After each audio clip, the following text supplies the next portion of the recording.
Can you hear them? No.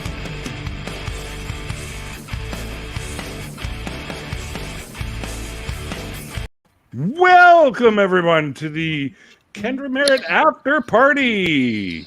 We had some problems, which is why we're running a little on the late side, because Microsoft, fuck you, Bill Gates. All right, so I'm hearing an echo. I'm going to fix that shit. Found it. The computer decided to update before she came onto the show. So they had to wait for that to happen, and That's then because he's doing the introduction. Hooray for Windows updates. Always come in at the most inconvenient times. Conveniently. Everybody finished now? I'm baffled right now. I'm not sure what to think. Figure it out, Tobin. Fuck. All right. So anyway, so far, of course, in here with us tonight, we have the guest of honor. Kendra's with us. My producer extraordinaire, Mr. Mikey Famine, is also with us, and the raging one is with us tonight, guys. Say hello to Nakasuchi. What's up? We've got first timer, overprotected atheist has decided to jump in the middle. And my partner in crime for Canadian Atheists, Randolf Richardson, is with us. And another fellow knucklehead, Mr. Canadian Ollyman, is also with us. And he's got lots of weed. So we're all good for tonight. And Grant, all the way from, well, according to the little red ribbon there, from Minnesota. Minnesota, practically Canadian state, is also with us. So yeah, Tobin, you're gonna try and get in on your own screen, right? You're going to have to repeat it to him, Kendra. He can't hear us. Oh, they're Lordy. muted. That's okay. They'll figure shit out. No, they're. I think we should bring back a segment that we haven't had a chance to do in quite some time. What's that? Do. Wait, where is it? I just lost it. There it is. Oh, yeah. Oxys don't make you too mad, so. Is RAGE an acronym? Don't get mad. No. John Peterson did that on my channel. All the rage got out. So. Oh, they wasted all the rage. It didn't save us none. Yeah, he did that just earlier today, right? Yeah, I just found out a little bit ago, and I'm like, oh, I had a stream on my channel. That's good to know. You fucker hijacked your channel? Am I still echoing? Yeah, I'm still echoing. I think. I don't hear you. I don't hear you. You sound good. Okay, I sound good. I'm not echoing. Yeah. You sound okay. You're fine. Yeah, we're good. We're good. You're fine. Okay, now he's gonna join. I think you're hearing your own voice, right, Kendra? You're hearing your own voice when you talk? Yeah. Okay, we can't hear an echo. It's just you hearing you again. Okay. All right, that's good. Yeah. I couldn't tell because there's like 95 people talking at the same time, so it could have been. Rhubarb. What the fuck? What's rhubarb mean? That's when you're shooting like a busy scene or something like that, and there's like a lot of people and you want like that crowd noise. You have everyone in the crowd say rhubarb at different times. Everyone just says rhubarb, and it just makes that good crowd background hum. Oh. Rhubarb. I've never heard that. Yeah, I'd want to do something more like hamburger, like the hamburger or something. hamburger. Yeah, you can't even say that one fast. Hamburger. That's probably why they went with rhubarb. Rhubarb. Yeah, because I'd be tripping all over my fucking tongue. Anti-disestablishmentarianism.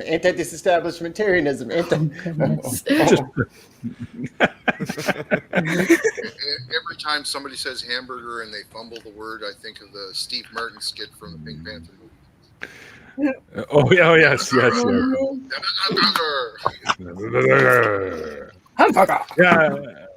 I think I thought before I saw it. I thought, Grogu.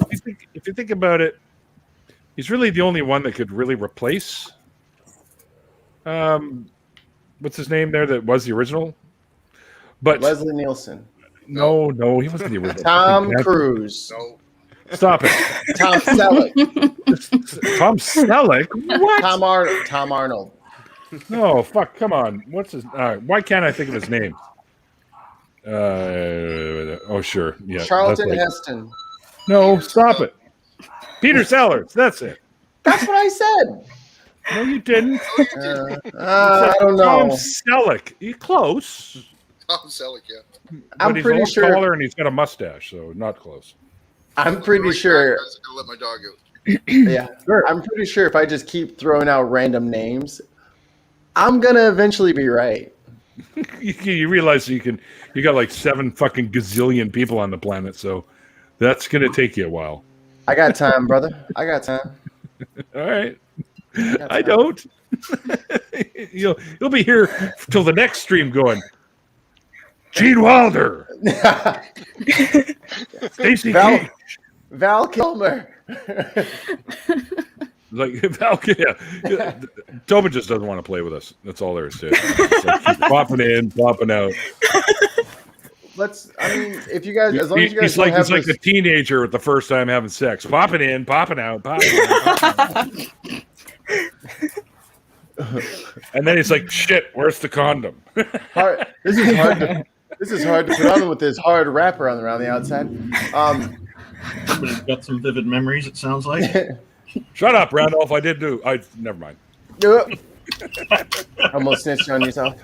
I mean, he could probably, if you guys just want to take the headphones off, the echo may not be too bad. There's a lot of people who do theirs without headphones, so you might be able to be okay.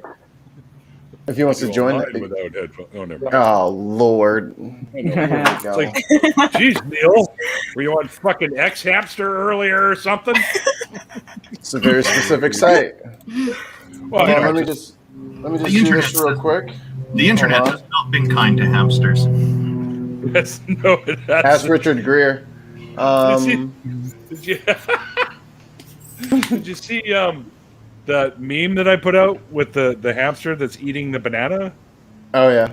And I put X hamster over top of it. Yeah, I haven't seen that one yet. I remember that. That was a big banana. That's For a little hamster. All right. Are we looking at the inside of Tobin's nose? Oh, no.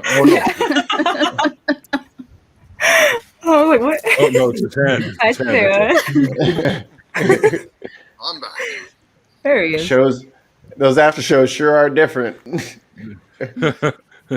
Right? Look at you. None of the googly eye shit over here. Like, you guys. Wait, I should go that way. Oh, wait. Hi, Tobin. Get a room. If they both disappear for a minute, we know shit's gone too far. It is my known to birthday happen. after all. Hey. Hey. Tom's like, fuck you. It's my birthday. I'll do whatever the fuck I want. Well, birthdays come with certain privileges. We do indeed. Damn right. It is a tradition laid down from forefather to forefather.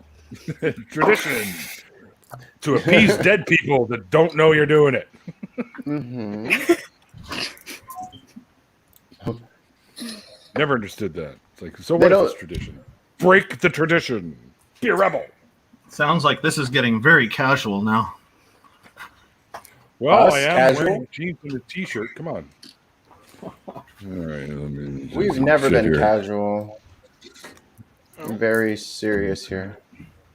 I'm not Super wearing pants, so serious. it's very casual for me. Hey, wait a minute. That's the good thing about having your camera off. You don't have to wear anything. Rage is just trying to get me all worked up. I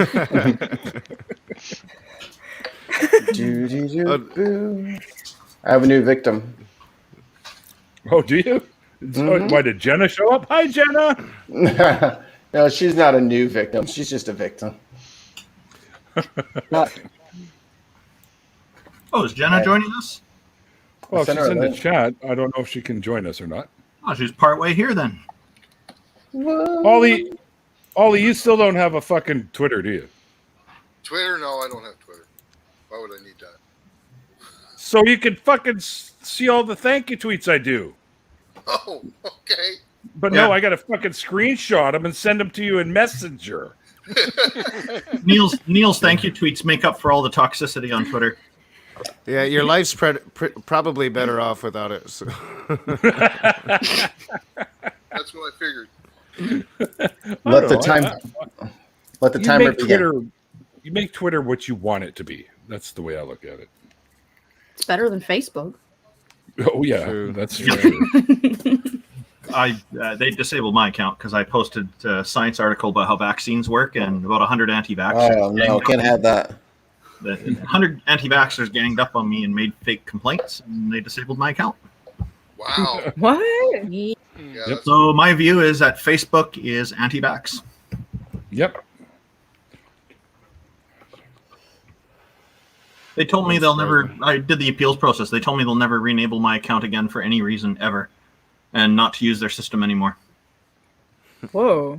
Sounds about right. Convenient. So I have saved a lot of time by not being on Facebook. That's what I can say. Yeah, very convenient. Yeah. Yeah, I cut down my how much I look at Facebook by 90%, and life is just way better. Mm-hmm. I literally, the only thing I do on my Facebook now is just look at what I posted the year before, and then I may or may not share it again. They're only getting repeats now. You're not getting no new posts. You're just getting the greatest hits over and over. My posts are in reruns right now. Facebook just gives me reasons not to like everybody I know. It's it's not a good thing. Shit, I never even been on Facebook until recently, only because actually I didn't have Twitter or Facebook or any of that shit until I knew that I was going to be going on Neil's show. And then I was like, okay, well, so I was like, yeah, you should really, yeah. So it's fucking Neil's fault, you know. It's QG's fault that Jenna's on Twitter. So Ollie, it makes sense. Neil's bringing people to the corporate oligarch. Neil's the reason I'm on Twitter. Oh, see, how much you getting cut in, Neil, for your indoctrination of the sheeple? Clearly, you work for George Soros. I mean, yeah, of course I do. That's right, brothers and sisters.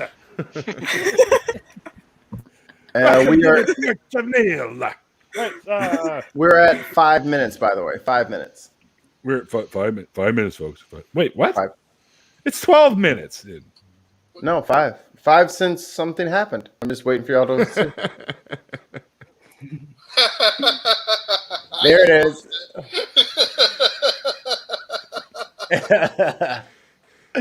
Got him.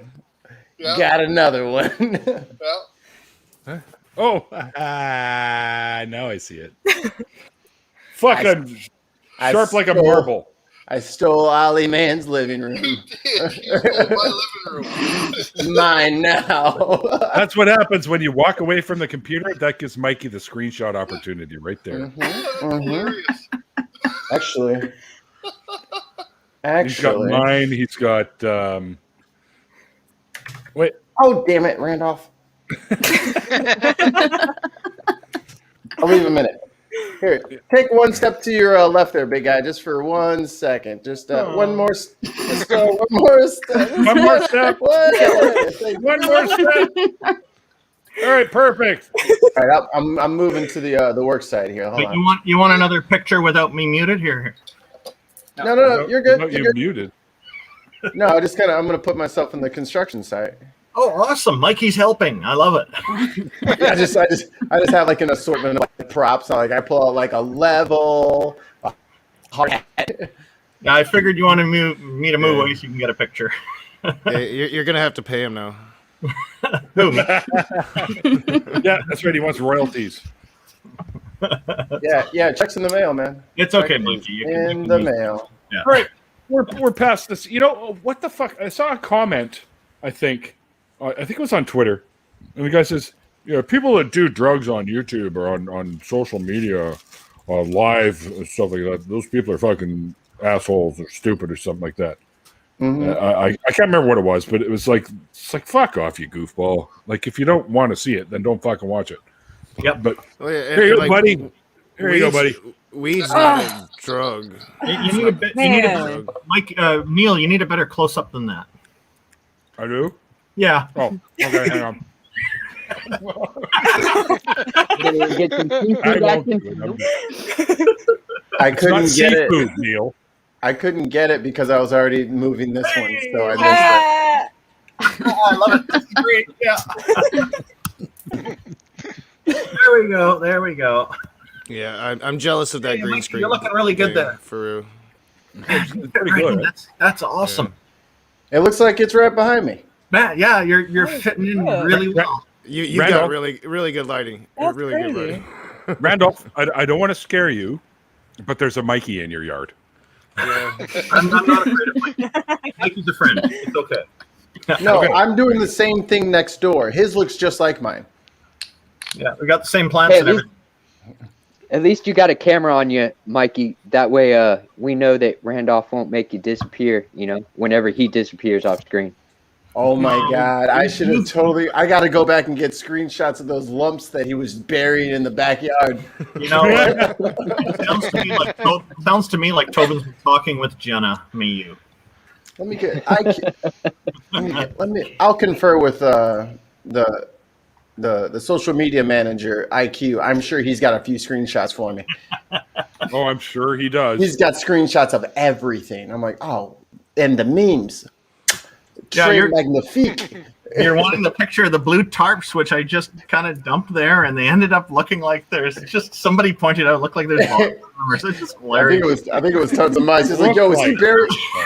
Tons of Mice is like, yo, is he burying bodies on stream right now? That was actually not planned. I just had to move them aside, and I just carelessly dumped them into the yard. Just moving some gravel to make this leveled, and there's just like these big stacks of just what could have been a rolled up person. Who knows? I'm sure Jenna was totally satisfied to see that picture, though. I miss all the good streams where people incriminate themselves. I catch all of my own. It's like DJ. It's like DJ Vlad over here. Vlad TV. Rage. Just hang out here more. It'll happen soon enough. I try to make it over when I can. YouTube's crazy with their notifications. Yeah. Ring the bell, everybody, or else you will get the notification that the show went live the following morning. Shit, I've had the bell ring forever, man. I get notifications sometimes. You got to hit all. You got to hit all, not custom. See, I got it on all. YouTube sucks, man. That is also true. You know who doesn't suck? The patrons. Ba-ba-ba-bum-bum-bum. I'm going to take over the screen right now so I can do this. Shibuya. And so, hi, all you lovely patrons out there. Thanks for being awesome. That includes beautiful people like Dishonest Ape, Zachary, Tobin, Hellbound Hillbilly, Ragabash Dabbler, Nevin, Exvangelicarol. That's hard to say. Jenna Miu, Bicycle Legs, Shartan Run, Atheist Edge, The Quiet Gorilla, Tons of Mice, Susan Turpin, Ira Swede, Catherine, Scott, Santi the Sane, X from the Utah Outcasts, and Robert X. Thank you guys for your continued and long-lasting patronage. You guys are awesome. Most of you guys have been patrons since 2020, and some of you from 2019. So thanks for the continued support on the channel. Y'all are awesome. Soapbox ended. And thanks for listening to my TED Talk.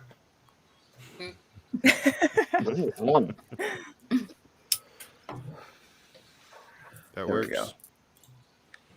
Meanwhile, Neil's over here trying to figure out how to check his email on his phone. No, I thought he was on the blunt, man. It's work. Got him. Oh, yeah. So yeah, go to patreon.com so Neil doesn't have to go to work anymore. Yeah, please. Actually, like they say on Letterkenny, if you love what you do, you never have to work a day in your life.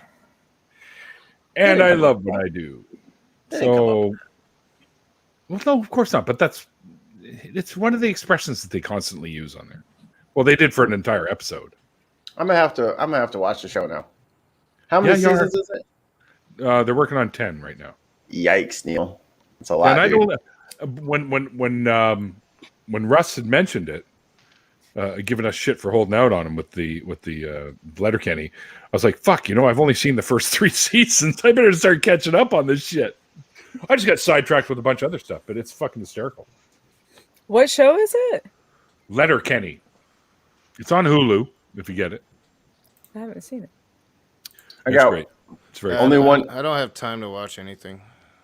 Obligatory share here, Neil. Hold on. Is it going to get me in trouble? These are the tarps in question. Oh. Isn't that the one you wrapped that Stewart guy up in? The tarps in question. Tons of mice, thank you for your quick and expeditious work. That's a low resolution picture. I'm glad about that. Yeah, you can't see the feet sticking out. Yeah, you couldn't see the toe ring. Anybody ever bought a toe ring? Anybody actually spent money on a toe ring? No. Man, that would be uncomfortable. Holy cow. It's like sandals at all times. Thanks, Jenna. Apparently, we're making Jenna broke now. Well, I did have lip piercings. I had lip rings at one time, and I could squirt water out through my hole in my lip. It was fun. Cut that one out. Tons of mice. Flip it. And I could squirt water through my hole. I'm kind of like, how the fuck do you get the water in there? Is what I want to know. Like, Tobin, you should bring the floating head back, man. It was tripping me out. Yeah. Does it work like an elephant's Mice is trunk? gonna clip There you Neil go. instead of Tobin. Yeah. We got I'm Oz going to pull a David Cripple. from Critical Cripple. Yeah, I was about to say. Or chest out cut. We're all mad down here. That's so Wait, creepy. the big chair. No one's in the big chair right now. I like a little bit in this. Oh boy, oh boy, oh boy. What's the round the horn thing going to be tonight? Probably should start thinking about these before the show.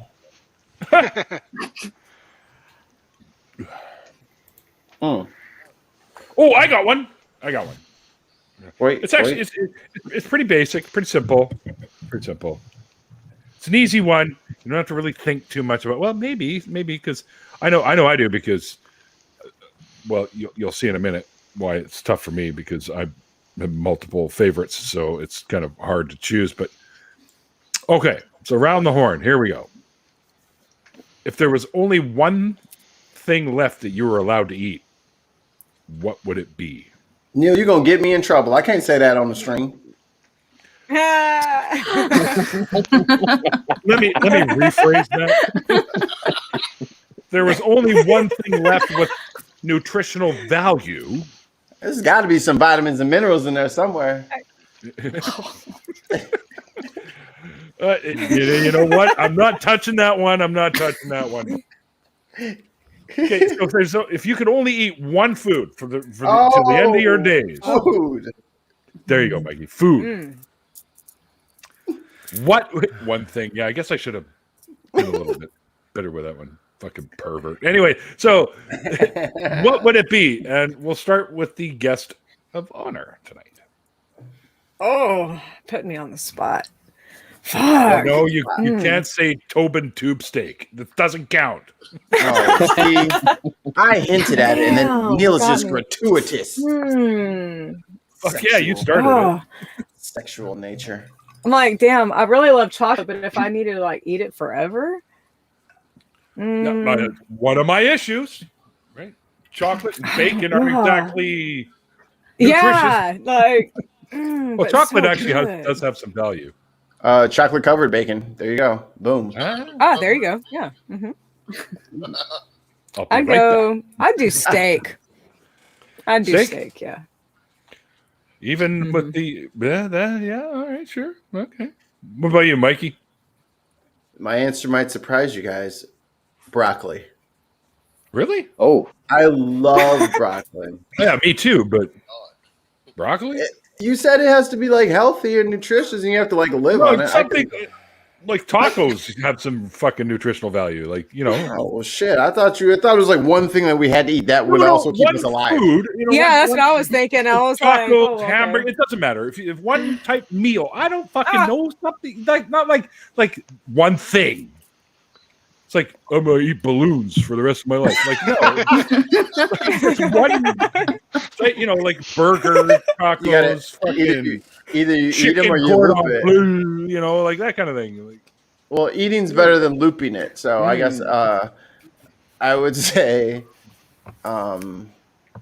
broccoli mac and cheese. You can say that. Tacos. Tacos.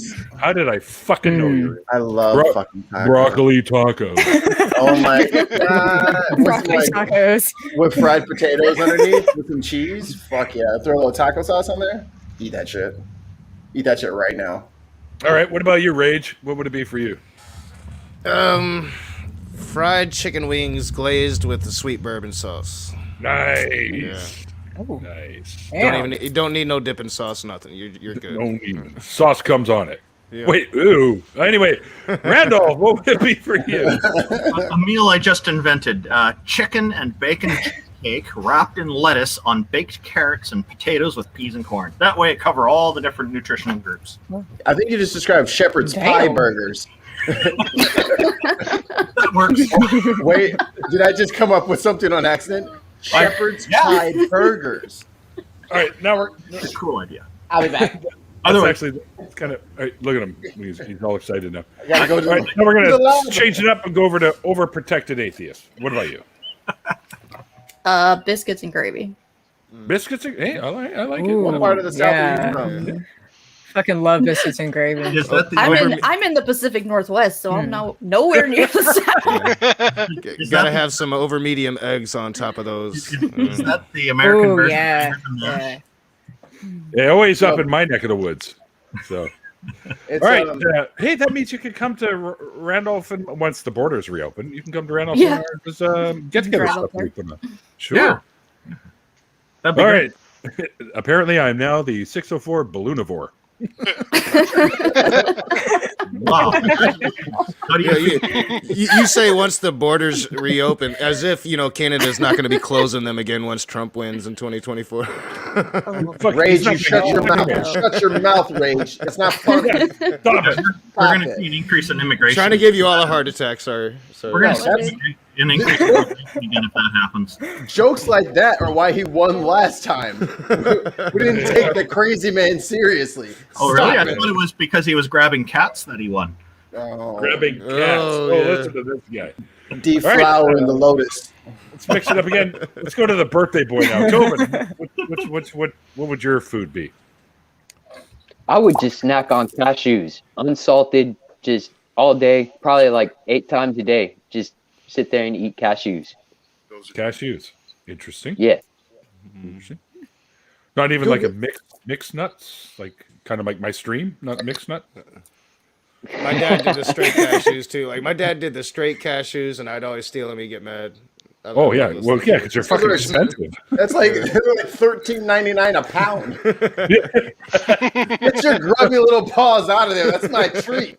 Eat the fucking peanuts. The cashew's mine. Yeah, that was my dad, Neil. Yeah.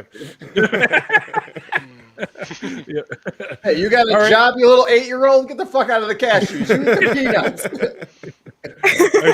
Every time somebody asked me what my sign was, I was just say, I'm pistachio, the nut. Grant, what about you? I definitely have to go with pasta. There's so many different ways you can deal with pasta. See, different noodles, different sauces. That's a good answer. Different... Pasta's a variety. So Grant's like, I ain't giving myself no limitations. Fuck you, Neil. Man, I could have spaghetti tacos. I carry my spaghetti around in a Ziploc. Fuck you. Right. Oh my God, Neil, did you just invent something too? Oh no. Dude, if we sold Yu-Gi-Oh joke. If we sold individually wrapped spaghetti servings, how do we lose? Packaging costs. Just rip it open, just dump it on there. Yeah. Tubes. The spaghetti, yes, yeah. You can do like Go-Gurt. You can do it like Go-Gurt. You'd be in the tube. The noodle would be lengthened out, and then you just put some sauce and some ground beef in I there. don't want no fucking spagurt. No. Spagurt. Spagurt. It's Gogetti. Spaghetti. Fries with works too, Okay. which is basically poutine with Kraft hamburger added to it as well. Oh, nice. All right. Yeah, I'm all about the poutine. Oh, poutine, that could be every food. Poutine. We don't want to piss off gorilla. It's poutine. That poontang. Okay. No. That's what I thought he was saying at first. we have it as an appetizer, and that's what most people call it, poutine, here in Michigan. Poutine. And we just laugh. Man, you got a little bit of that poutine. We're adults. We're fine. Everybody relax in the chat. Yeah, I knew We're what fine. poutine We're was. adults. What the hell is the other? What is that? Same What is thing. it? I know what poutine is. That's what I thought y'all were saying. I was like, what the fuck? Poutine? Poutine is Yeah, French what's fries. Yeah. French fries Poutine? with melted cheese curds and gravy. Oh, Oh yeah, it's really good. Is that shit? And you can have like never any had that. topping. You can have any fucking topping you want on it. I usually get the one with the bacon and pulled pork. So you can put bacon and pulled pork on top. Oh. Ground beef. You can put it's delicious. Oh shit! It really is. Damn, that sounds similar to fucking good. North Okay, New yeah. York delicacy called garbage plate. Yeah, it's like Although one that's how thing you say for it. eating Poutine. for every meal. Putin. In 6 months. Yep. That's not how it's spelled. But Like that's when how it's you're- pronounced. afterwards, I'll you're- be Putin. When you're gassy and you have to Putin. No. What? Nope. I made a poot joke. Yeah, and it was shitty. Yeah. You guys are just gassing me up right now. Poot going in doesn't sound pleasant. No. Have you tried it? It's spelt this way. Ollie put it up there, right? So it's it looks like poutine, but it's actually the Quebecers, they call it poutine. So there you go. Yeah, I've That's never We, heard we, of we that. call it poutine. Too close to that, communist guy. I never thought of it. If I would have thought of it a minute ago, I probably would have said proper instead. But yeah. Y'all are melting cheese and putting gravy on Putin? What? You love the taste of poot in your mouth with gravy and cheese. What the fuck? What the? The red scare is here. Well, Red I guess Dawn. it's my turn now. You could sell that to a shit ton of Republicans right now. You probably could. The Canadians love Putin so much that they've been idolizing him in their food since the 60s. 60s goes way further back than that now. They're not going to actually research anything I say. We're safe. I don't know. Gorilla's in the chat. No, I'm talking about the Republicans that we were going to feed that lie to. Oh, They're not actually going to look up when it came from. Like, no, see, they don't. Told you. They don't. And that guy's black, so he knows. Rory. Oh my goodness. I guess it's my turn now, so I'm going to have to go.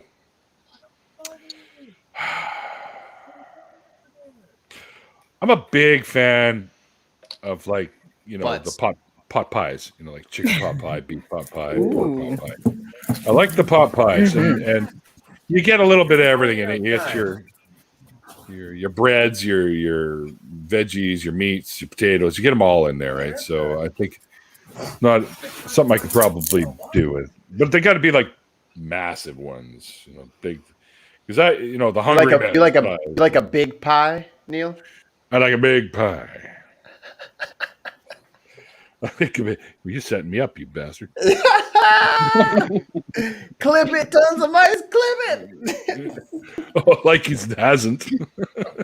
We're gonna have to send tons of mice a new mouse from all the damn clips he's gonna have to put up. Tons of mice. You seen the show Farscape? Mm-hmm. And that fucking alien that flies the ship? What in the fuck is that? It's that alien shit I think you're talking about. Fucking aliens. What the hell was that? Anyway, so the government. That alien that has like 5 arms or 6 arms or something that runs the ship, that's Tons of Mice. 6 arms, he's doing everything all at the same time. I can believe that. You know what? And to be honest, I've never seen both of them in the same room at the same time. So logically, it's probably because the pilot, which is actually the character's name, Pilot, is a Jim Henson creation. Do we know Tons of Mice to not be a Jim Henson creation? No, that's a good point. See? Good point. I could be a great flat earther. Looks I'm looks looking like he's at already more done of a Men in Black perspective. Oh, like the dude in the mail office? The guy in the mail office, yeah. Smoking like 38 cigarettes, sorting mail at 55,000 RPM. That dude was awesome. So big, holy fuck. It looks like it's been clipped. Yeah. I'm afraid to see what the fuck you guys are going to create from all these clips. They're fun. You should check them out. Like, it's fun to do. Like, you just sit back. You can just go. Then Auto makes the playlist for you on Twitch for you to check out. It's hilarious. Especially when you don't know what any of them are about anymore because they're from like months ago. Pizza works. Yeah, you don't even need silverware. Pizza. My goodness. Yeah, actually, I was kind of surprised I didn't say pizza either. I was like, damn, yeah, that's a good one. Butt fires from butt chuggins. Holy crap! Way to reach into the old treasure chest of memories there.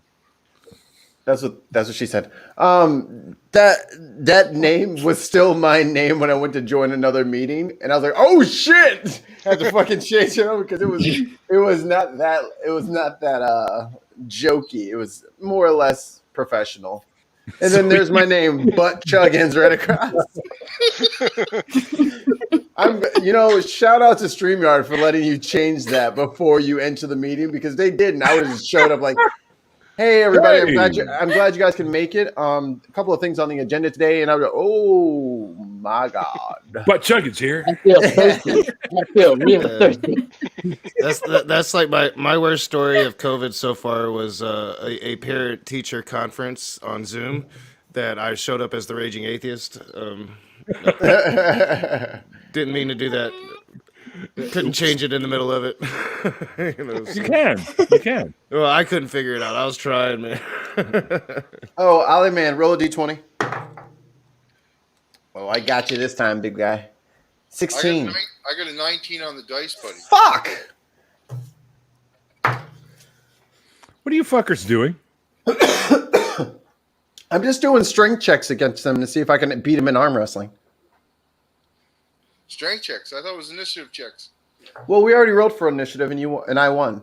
So I was trying to grapple you, and I didn't overcome your CMD. Oh, I'd be using my dex. I'm on my halfling monk, buddy. Pardon? Ooh, Neil, You're we doing gotta what get with your deck? My dex. Deck. Oh, all right. Sorry. we gotta get Neil as a character. We gotta build him a character that fits just his thing and get him into a campaign. Yeah, no. Are you used to play, didn't you? Yeah, I did. You mean Well then you know what's up. do you mean he's not a character already? Hey, Randall. What character would like race and what's it called, like class would Neil be as Neil? I think Barbarian. Half ogre. Neil barbarian. has class? Half orc barbarian. Yeah. Half Thanks, orc. Grant. No, I stopped going to class a long time ago. He could be a monk. He's got hand-to-hand skills. Or hand-to-eye skills. Debilitating strike. And eyeball coordination. I just heard 3 coins in a row. You did. Trying to get us fucked up. I am too. Does anybody have any questions for Kendra from her great interview that you guys maybe forgot about? Yes. Kendra, you don't drink anymore. You do smoke. Say that again? You don't drink I anymore. do. You smoke. I also don't drink anymore. I quit 19 years ago. But I smoke a shit ton as well. Are you joining us in the game where you take a toke or have a drink whenever you hear coins? I got it all right around me. That's what I was just grabbing a second ago. I was like, okay, I need to get set up. Yeah. I got all my stuff. Yeah, that's the only thing I won't do is I don't drink, but I smoke, and I still smoke cigarettes, which is one of my habits I don't like that I do want to quit, but I'm having a hard time with it. Like I've quit before, but I started back up again. Yeah, I did too. I stopped twice, and then I was like, oh, I'm all right. And then I was like, oh, I'll just smoke a blunt, and then I'll smoke a Black and Mild or something like that. And then I just like, fuck it. If I'm smoking this, might as well smoke a cigarette. And then I don't know. I haven't stopped yet. Again. I quit cigarettes 23 years ago, so those are out of my Damn. Just the weed. Shut up, Ollie. Damn it. Fuck. But here's my real question, though. Do you have any idea what we're talking about when we're talking D&D? Dungeons and Dragons. Dude, I've never gotten to play it. Like we play we've bought it, but I haven't gotten to play it. Like but yeah. Yeah, we got the starter kit. And but I've never played it. Well, I'm interested in learning. There's the ACA Discord, and then there's a D&D Discord to go with it. So yeah, because because we play Magic the Gathering. Like, it's like that kind of, right? I used to play that. You're in the same boat as me and my family. We bought a starter kit a couple of years ago, but we haven't played. My older one went to university, and the younger one got busy with a whole bunch of school stuff. So we're hoping this summer holiday we'll start getting into it. We got the starter kit as well. Yeah. Cool. Yeah, it's like we got it, but we haven't used it yet. Yeah, 5th edition was what was recommended to us. Yeah, because it's the newest one. It's the easiest one to get into it and learn how to play and stuff like that. Yeah. It's easiest for newbies like me. Yeah. I'm a proponent of 3.5 myself, I'll be honest with you. But I understand what the 5th edition is there for. It's much a more bridge to a wider audience. Yeah. It's more palatable for the noobs. I played it as a teenager. Somewhere around here. What class did you play in D&D, Rage? I have to know this. Wait. Let's guess first. Yeah, I want to guess. All right. That's what I was going to say, Ranger. Ranger. No, I think he was a human monk. He was a fighter. He was some sort of fighter class. I was an elf mage, chaotic evil. I named myself Dalamar after the apprentice to Raceland in the D&D fantasy books. Nice. Dragonlance, yeah. Oh yeah, Dragonlance. Yeah, I remember those. We would play 18 hours a game, and like we would spend weekends doing it. And I haven't played since I was a teenager. Me either. Well, 20s. It's like that I was wanted risk to play for us too. We play Risk all. I wanted to play. So why didn't Risk? you? I love me some Risk, man. That's My friends game. wouldn't play with me. Like I went to go join with them. I was like, yeah, let me play, guys. And they're like, nah. Well, I don't know what was wrong with me, but they didn't want me to play with them. I don't know. You know, they didn't want to lose. Don't worry, Tobin. I've got a list of the things that are wrong with you. Hang on, just a second. That's fucked up. I remember marathon sessions at D&D too. You'd go over to a buddy's place Friday evening, come home Sunday afternoon. Pass out. Oh yeah. Yeah, speaking about quitting smoking, I quit smoking, I quit drinking, I smoke a shit ton of weed, but Wellbutrin, I quit smoking about a month ago. Wellbutrin is the thing that actually worked for me. The gum didn't work, the lozenges didn't work, but the Wellbutrin, it took it away. Man, I tried that. I tried the Wellbutrin to help me. Like, I went to the doctor because I was telling them, that I was trying really hard to quit, but I was having a hard time. And they had given that to me to help me. And the only thing that I've ever found out I was allergic to was Wellbutrin. Oh, that's. I was like, fuck.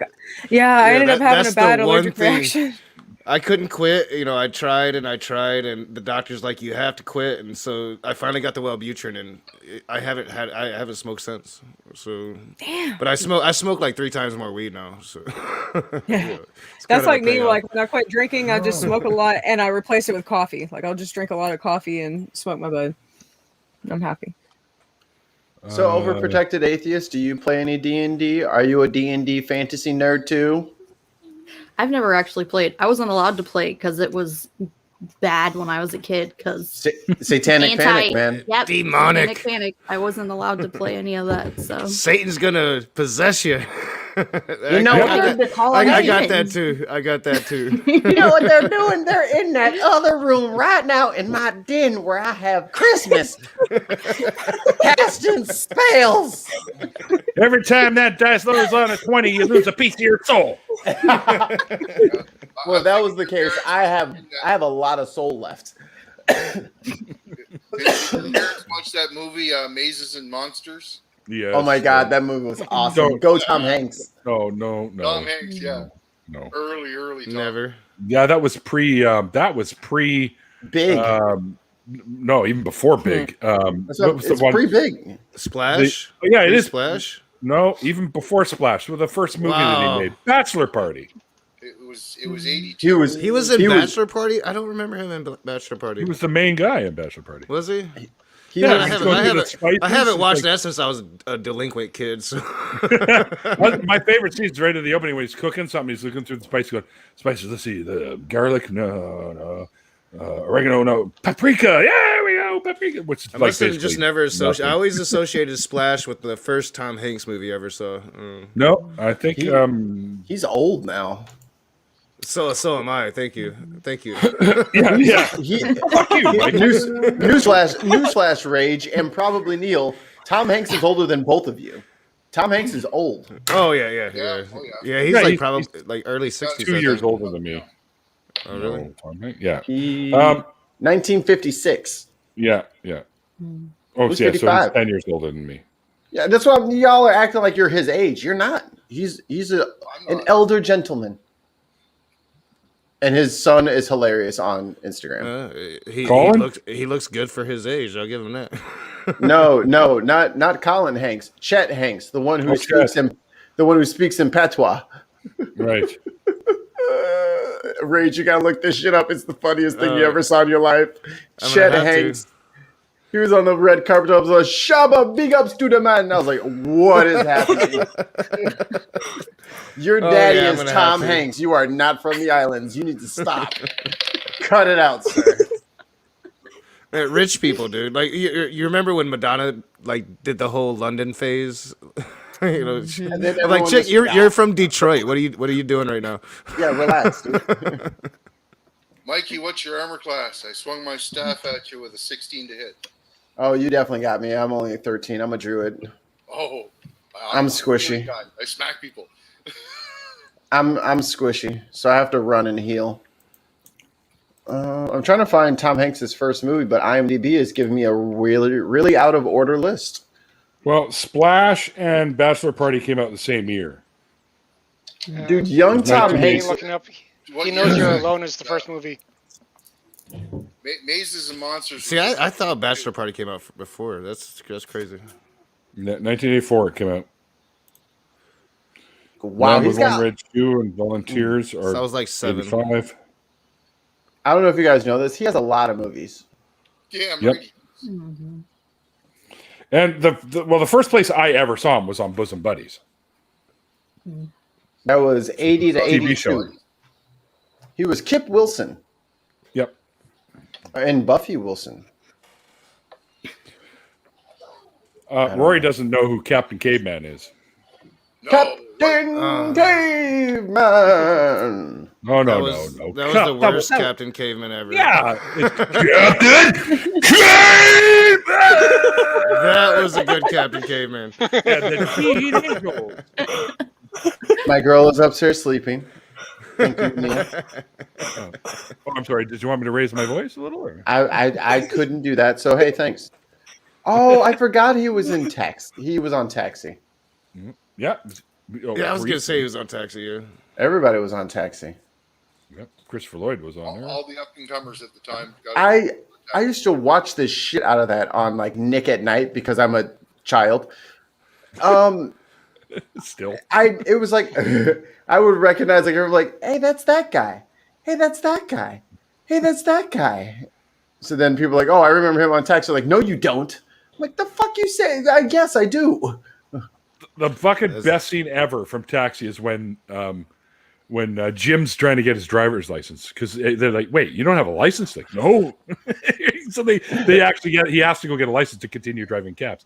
And Tony Danza, who played Tony, funny enough, which is like his name on every show he was ever on. But anyways, he's there and he's taking the test and he's like, hey, what does a yellow light mean? Tony's like, slow down. Oh. What does a yellow light mean? Jim, slow down. What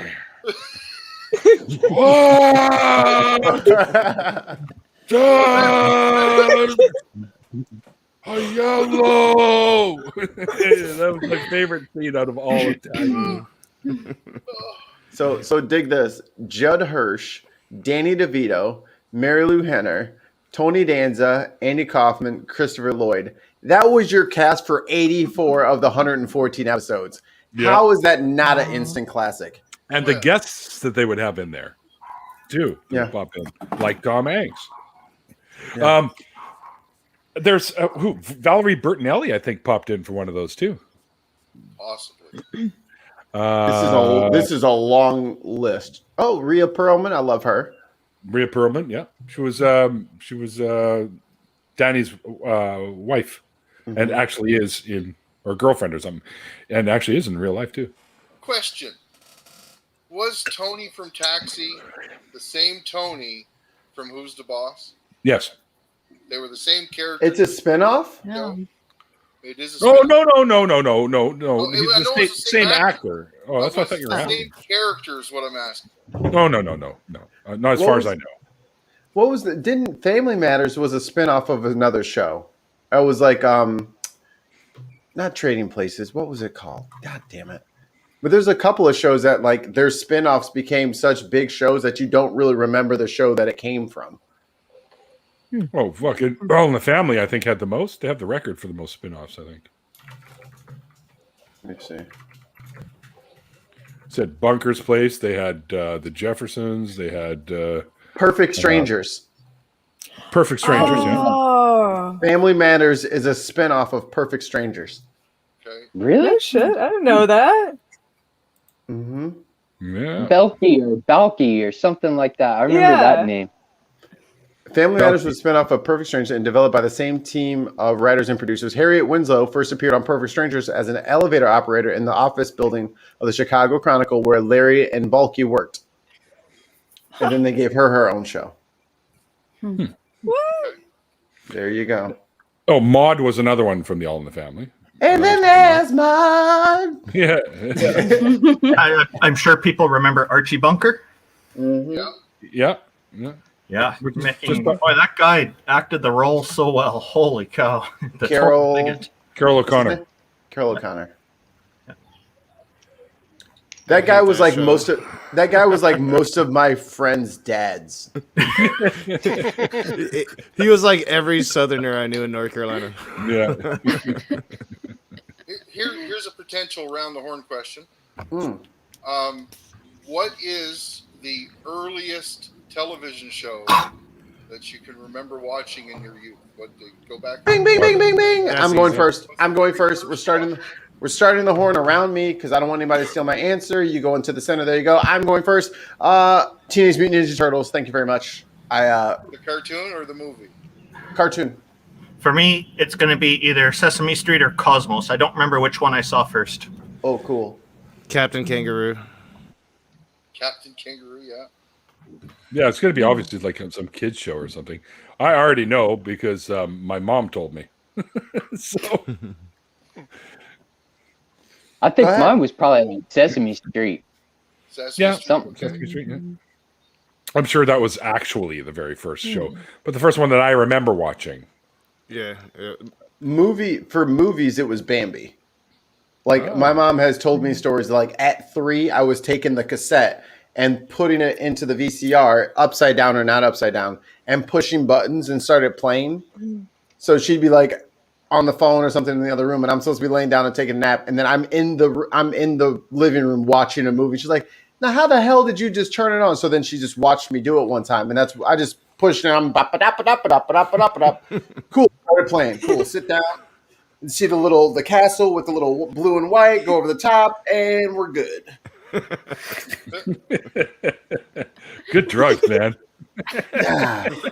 Get this shit. The blue and the white. Yeah, dude. It was awesome. Got my little foot play toy. My little buddy I would watch movies with. Yeah, we're good over here. For me, I'm not sure if it's Gilligan's Island or Happy Days. Oh yeah. As a kid?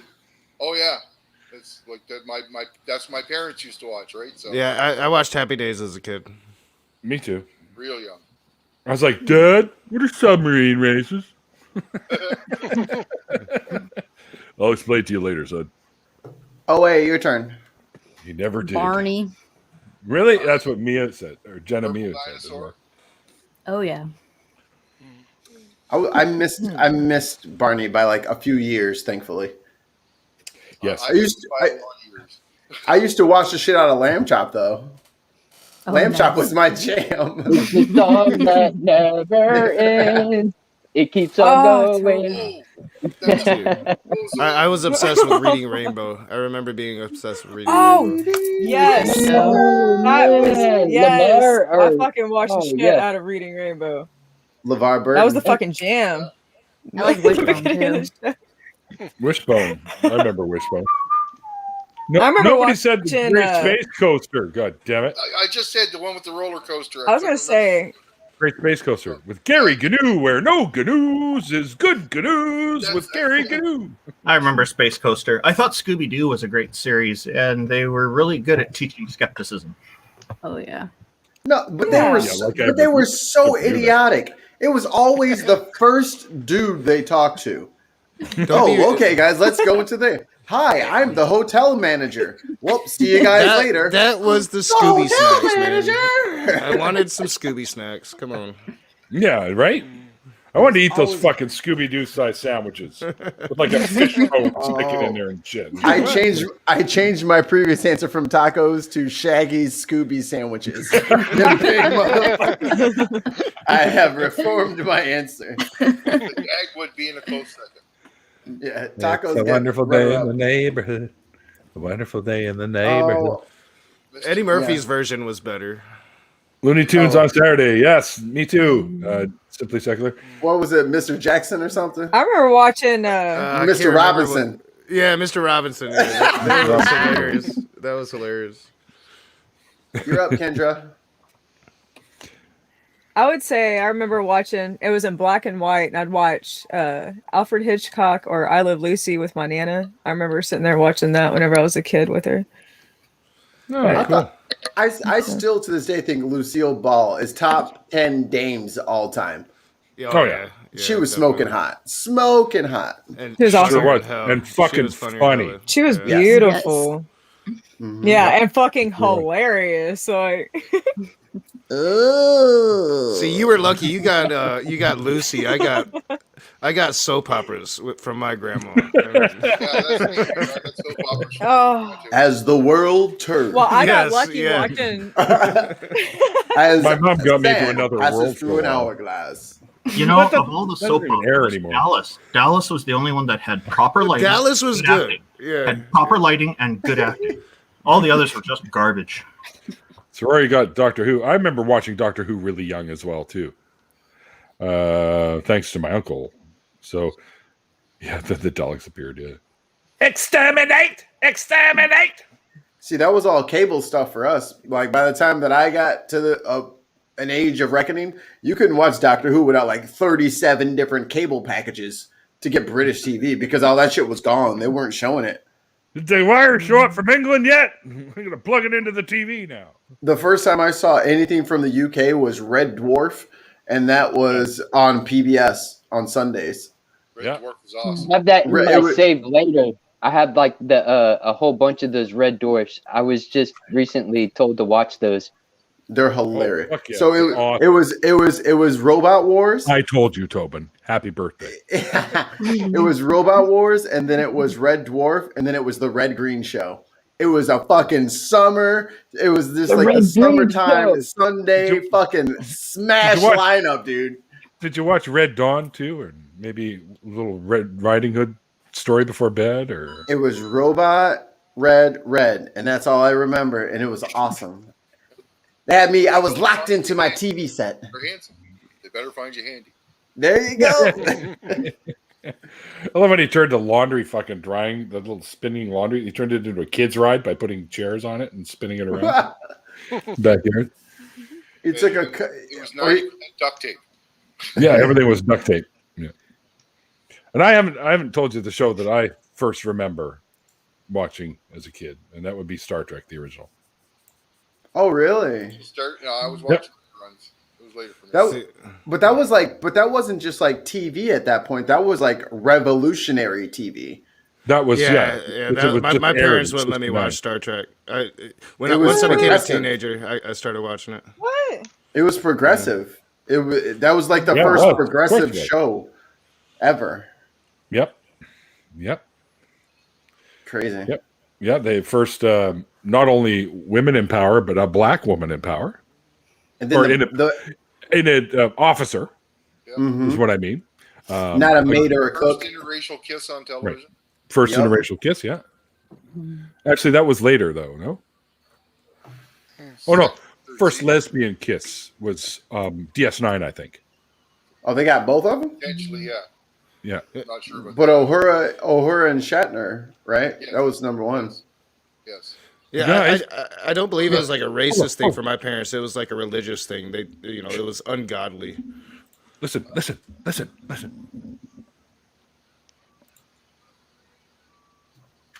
I hear it. What is that? The ice cream truck. Oh shit! Fucking Neil, scream out the window. Tell him to stop. Hold on. It's almost 11 o'clock at night here. Hold on. I want a Spider-Man. I want the Spider-Man with the gumball eyes. The one that's always droopy. Yeah, you open up that goddamn popsicle wrapper, the most disappointing shit you ever saw in your whole damn life. That motherfucker didn't look nothing like that damn picture. I don't look anything like a fucking. This is false advertisement. Get this shit back. Or a Choco Taco. Oof.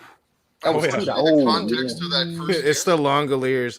I love that book. That was one of my favorite Stephen King shorts. Langoliers, yeah. Unfortunately, the context of that first interracial kiss on Star Trek was kind of weird because they were both being forced to kiss because they're being mind controlled by the people that they were there, right? So. Oh yeah, Gene Roddenberry. What? So, I don't remember that. Plato's Children was the episode. It was the guys that they'd been on the planet so long, they ate the fruits and stuff that were there, and they got the mental powers to control people and stuff like that. Oh, so it wasn't of its own volition. Exactly. See, I was supposed to do a debate with Skylar Fiction on who was the best Star Trek captain, and I had Kirk, he had Picard, and I lost. I thought he had the stronger position. I had my arguments ready. I thought he had a stronger position, but he was scared of it. He has ran away from it for a year now. And I got you right now, buddy. If you're listening, my dude. If you're listening, we can do this. You ain't ready for this. I'd take you right now. Well, I don't have my notes now. I have to have my notes. You don't need no notes. I agree that Picard's a better captain, but I was gonna tee off with Skylar over it. Yeah. Put the ladies up top. Ladies in position of power where they belong. But I mean, technically he's not a captain, but the guy from Deep Space Nine is the best. So, Cisco? Yeah, Cisco. He's the best. He wasn't Captain Cisco? No, he was Deep Space Nine. It was a space station. It wasn't a. He became Captain Cisco. He was Commander Cisco when he started, and he became Captain Cisco later.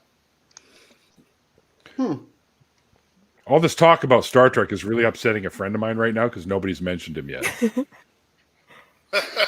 Hey man, put it down. Oh, Tangelo's here. Oh, I'm sorry. Yo, tell your buddy to put the gat down, man. That don't solve nothing, man. Use your words, bro. Use your words. Be a man. Put the gun down, Craig. Come on, Craig. Get him, Craig. He's going to call K9 in a minute. I just gave Otangelo another reason to hate me. You know, just I know where you live. Don't shoot me with your space modulator. The XP710 incinerator gun. There's a show Thank you, Jenna. I watched when I was a young kid that a few other people seem to know about called Zoobly Zoo. Zoobly Zoo, yeah, I remember that one. You just made that up. Nope. No, You just made that word up. You over here inventing stuff. No, maybe I was high. I'm not sure. Zoobly Zoo starring Ben Vereen. Mm-hmm. Zoobly Zoo. I remember that. I know that name, Ben Vereen. Let me look at what he looked like. I know I know him, but I can't think of what he looks like. Ben Looks Vereen. just like everybody else. That's why you can't trust them. Oh, I know Ben Vereen. I don't know Ben Vereen. You do. If you saw him, you'd know. Probably. Who the hell is this? Two choices? I always have more than two choices, pal. What are you talking about? No, you can have a with or you can have a without. You can have your apple pie with vanilla ice cream or without.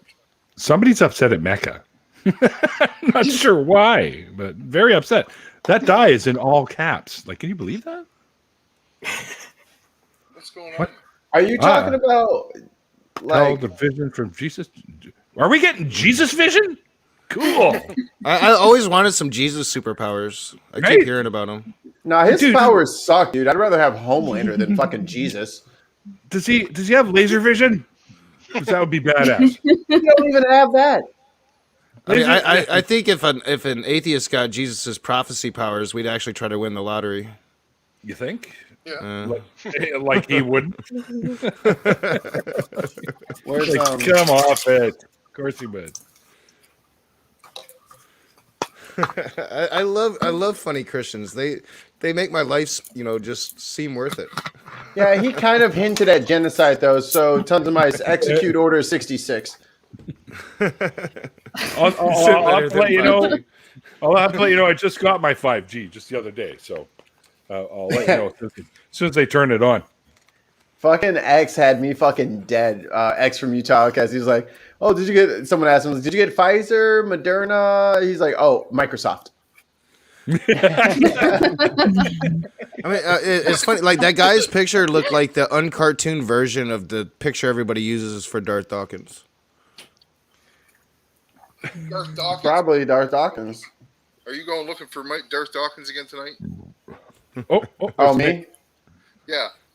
No, I'm not all tuned up tonight. But I was tuned up that night. I was like, you know what? I'm ready to yell at somebody. Bring me the fool. Bring the fool to me for punishment. There he is. Between punishment and poodoo, I know everybody hates episode 1 of Star Wars, but we did get some great Star Wars vocabulary out of it, and I think that makes those 3 hours worth it. We did. Poodoo. Giant leap backwards in the same movie by saying metachlorians. Look, I'm not here to white knight for that damn movie. I just want to take the good parts out of it. I'm cherry picking like a motherfucker. I know. I had to watch it, so I made my daughter watch it. That's Yeah, that's like only fair. That's fair. It's like a preacher reading the Bible. He's cherry picking shit out of it. I have to cherry pick the gospels of the original or of the prequels. I have to. They're really, really bad. But I have to find some good scenes in that shit. The pod race is awesome. You're cherry picking like me. Darth Maul is a good reason for the prequels to exist? Let's go around the horn one more again. What is a good reason for the prequels to exist? Yeah, want to do it? Let's. Yeah, all right, sure. I'll start. I'll start. I gotta organize these banners. I got them all over the place. You know, I have like 30 different banners. I'm a fool. I need to get some control in my life. Yeah, you do. Alphabetize them. No, that's crazy. I have 32 different banners. They don't make it easy on this program because you actually have to delete it and redo it. You can't just move it. I'd have to just delete all of them, or just like start an A folder, B folder, C folder, D folder. That's actually not a bad shout. Oh, don't you want to know? I've got videos, so I can just send that to you. This is like the easiest answer that everybody's going to say the same one, I'm sure. What? Everyone's going to say Darth Maul. No. So my answer is, of course, Anakin going to the Jedi temple and killing all the little baby Jedis. You monster! Why would you pick That's the most important part of the prequels. That's very true. Actually, that is quite true. For me, it's always been the pod race. I love the pod race scene. I do like the pod racing. Significant though is when Anakin went and killed all the sand people though too. Yeah. That's that little racist ass Anakin. He was a domestic terrorist, is what he was. Yeah, that's actually true, honestly. Dude, he is on some shit. He had some racial hangups. I want to change my answer. How about add your answer? The best thing about the prequels existing, best thing about them, Clone Wars, Star Wars Rebels. Ooh. None of those would exist without that. I mean, everybody gives the first one like all this hate, but like that second one, it's like it's nothing, right? It's a big nothing burger. Yeah, it's nothing. Yoda versus Count Dooku. Yeah, that was the only good part about it. Yeah. You know what? Yeah, we got that's going on. It's a good reason that prequel right there. That was my moment. We had never seen Yoda get busy, and we got to see Yoda get busy, and we have to remember how excited we were when we very first saw that. Yep. So we've been very disingenuous because that was awesome. Yeah. When he lifted back the cloak and and he's gone. Yeah. There you are. You're not fooling us this time. But then, he lifted back the cloak and then Force pulled his lightsaber to his hand. I was like, oh, he ain't got time to fucking reach. He's going to have to use the Force right now. He ready. It's Action Jackson time right now. So Yoda fighting. That's good. Oh, fuck. We got to fucking see Samuel L. Jackson as a fucking Jedi. That should not go unnoticed. Oh, it didn't. It didn't go unnoticed. But we forget it. Jango Fett. Yeah. Jango, yeah. The Fets. FetLife.com/Neil the 604 Caveman.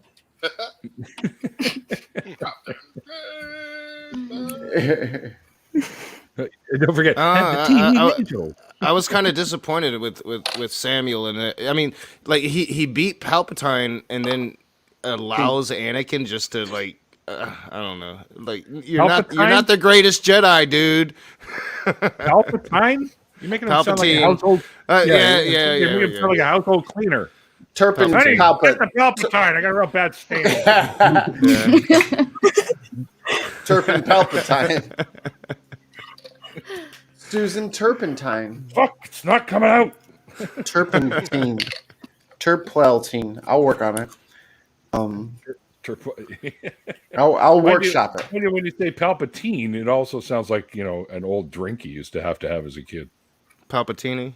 Yeah. No, Palpatine, like Ovaltine, Palpatine. Oh, yeah, Ovaltine. You get your Palpatine decoder ring and shit. I never tried it, but I remember the Christmas story. Yeah. Wasn't it like chocolate? Never tried Ovaltine? It's like chocolate. No, never. It's like chocolate and malt, right? Yeah, it's malt chocolate drink. Yeah. Yeah. Best way to have it is nice and warm, nice and hot. Throw a little bit of cream in there too. Hey, Rage. Yeah. It's fucking disgusting. No, it's not. It's fucking awesome. It's gross, dude. It's so gross. It's like having a malted milkshake with hot chocolate. Why? Yeah, bye-bye.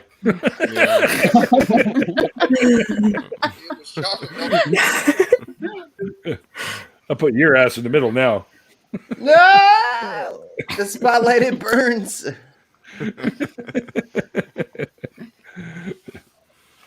The other day when I refilled my Zippo, I'm like, fuck, I'm running out of fluid. I don't know if I have enough to do another fill. I mean, I have to go get some more fluid. And I did have enough because you can never remember and gauge how much fuel you got to throw in a Zippo. That's why you always end up with some all over you. Well, I got, and then I'm like, fuck, I got to burn some of this off, and didn't realize there was still some on my fingers down below here. Oh, God. Lit it up, and I'm like, oh my God, I'm on fire! Waving my arms around it. Wait, no, idiot. Oxygen makes fire worse. Slapping on my jeans. Yeah. My fingers are on fire. I was all like fucking Mortal Kombat, like, how dare you? How dare you, Neil? I was like Mortal Kombat Hadouken. I know, Street Fighter. Oh my! Just flew up. I'm sorry. It goes into like a blender and just comes out. Blah, blah. So yeah, it's like no, I'm leaving. I don't have to take this kind of abuse. I got rights. People. I got rights. Damn it. You know, every time someone says, I just thought about this the other day. Everyone says, oh, I've never seen Neil's hair. He always has his fucking bandana on. I didn't really ever have to take this off. I have my driver's license that I could have just showed people because they make you take it off here. Same with my passport, too. They won't let you wear one. I'm like, but you don't understand. It's always on. Here's a picture of me in the shower. It's on. See, like, like you can't bring news to the DMV. Talking about some no. Use this picture. I brought a picture from home. Don't worry about your camera. Here, Nick. Why are you still in the chat? I sent you a fucking link. You should be in here. You know you should be in here. Why aren't you in here? I haven't talked to Nick in forever, man. It's been a while. What's up, Nick? Yeah, no kidding, right? You want to see the driver's license? All right, you want to see the driver's license? Because it comes with our healthcare on it too. Like our driver's license and healthcare cards are one card now. Pretty soon they'll just have your bank card will be on there, everything will be on there, and you'll have one card. Nice. And oh my God, the Bible's coming true. I have a driver's license and 55 insurance cards. So 55. I might be exaggerating, but tiny. It's a. We've got one of those wallets that you go, hang on, and it just all falls out like grandma. American healthcare sucks, man. It sucks. I agree. I have to have a card for every single thing. Like I have one fucking for eye care and one for dental and one for and medical. Our money's colorful. Look at that. And you can turn this guy into Spock, by the way. You can real easy.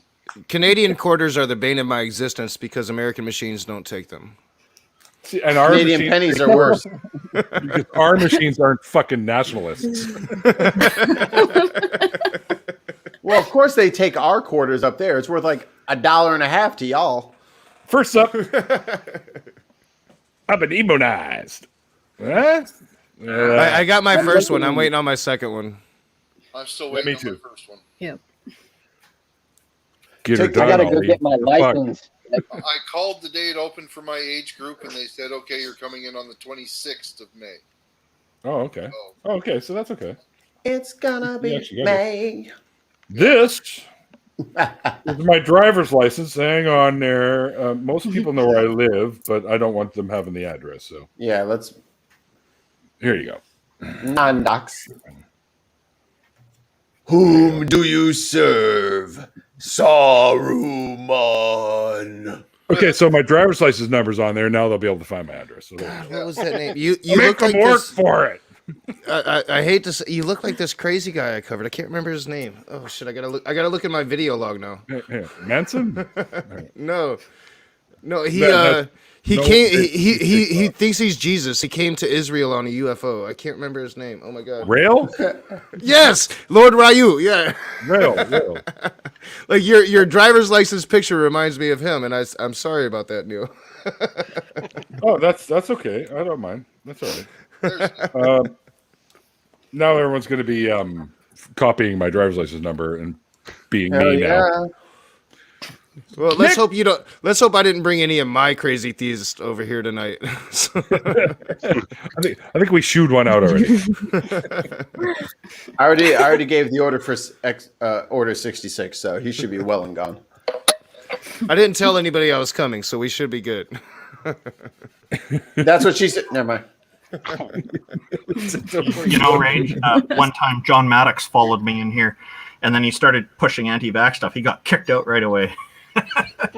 Yeah, John Maddox is now being endorsed wholeheartedly by Matt Powell, just so everybody knows. I'm not surprised. I still haven't heard from Matt Powell. I've offered a conversation with him and nothing back. He doesn't like talking to smart people. Conversation on what, out of curiosity? Me, Naka. Fucking challenge. He talked to me 3 times. I'm dissing myself, too. Yeah. Neil. What's up? What's up? I'd stand closer than 6 feet, 2 meters to Neil. Aww. Stand closer. Stand closer. Good. Closer to Neil. Ba-da-da-da-dum. Trying to make me blush and shit now. Ba-dum-bum-bum-ba-dum. You've got a fan, Neil. Actually, I have one right here under the bed. It doesn't work anymore. It's not supposed to go under the bed. It goes above the bed. Did she fall asleep? Something to drink. Or is that mirrors? Randolph. What the hell is it? For once, it wasn't me. You gonna come back in here and sit next to me? Oh, you know what? I can't get it out because I'm sitting on the bed and it makes the bed sink and I just stuck under there now. Yeah, I'll feed you in a few minutes. Sorry. Wedge Antilles. I'm just kidding. There's nobody under my bed, people. Relax. Yeah, chat. Cool out. Chat. Hello, secular pagan mom. Mum. Mumsy, since I've been like 13, I've called my mom Mumsy Dearest, and she fucking hates it. It is my favorite thing to do. That's because you're a dick. She's like, she goes, Mikey, can you go down to the car and get the groceries out of there? Thank you. Right away, Mumsy Dearest, right away. And she's like, oh my God, why? Why are you weird? And it's like, yes, this is not an act that I'm putting on for you. I have been doing this forever. And then the shoe comes out of nowhere and hits you in the head. No, luckily my mother is not Latina because the chancla would definitely be flying. I would definitely have caught a couple of chanclas to the ear with my smart ass mouth. That's why you got to make your jokes with a corner right there. So you can just duck behind it. Yeah. Like Time Crisis. Yeah, like Time Crisis back at the arcade. Ooh, there's a good around the horn. What's your favorite arcade game? Oh, that's a good one. Played at the arcade, or that was you played at all? Yeah, we got to figure this out. At the arcade, because that doesn't work for everyone. It has to be at the arcade. Like stand-up machine with the box and the TV. Actually, all excited. I'd like to amend this. There should be like one arcade game and one pinball game. I think arcade games count as pinball. Randolph, nobody plays pinball. I think that can count for both. Wrong arcades, then, my friend. Most people don't. Most people play pinball, but they don't remember it because they're drunk. That's right. That is accurate. I was fucking. We had one at a pizza store that I worked at when I was cooking there, and it was so dead there all the time. We're me and the other cook are fucking challenging each other on the pinball machine because we had the key, so we could just keep playing pinball. Oh, so we had the high scores back and forth. We had the high scores. One of the computer companies I worked at had a pinball machine in the tech area. We had 16 technicians, so it was a busy place, and so people are always fiddling around trying to get more credits. So I took an old floppy drive, hooked it up underneath. So all they do is plug a floppy disk in and gives them a credit. So they keep pushing the floppy disk in and it doesn't mess up the inside saver. They thought it was genius. It's just simple switch, but it was fun. Randolph done hacked a pinball machine in 1981. That would be late 80s. 88. 88, 89, something like that, yeah. Wow, you're around in 1889? Oh, see. I mean, I knew you're old, but I thought I was older than you. Oh, I've been in denial about my aging. I don't know for how long. I've always been thinking it's not working out that well for me, but maybe I'm wrong. I don't know. You've got hair. Yeah, you look pretty good for being from 1889. Arthur Schopenhauer says hi, by the way. Who?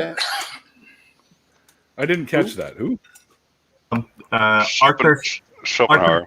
Arthur Schopenhauer says hello, by the way. In the Well, chat. It's what they say about jokes. He was around. Yeah. He was a philosopher around in those times.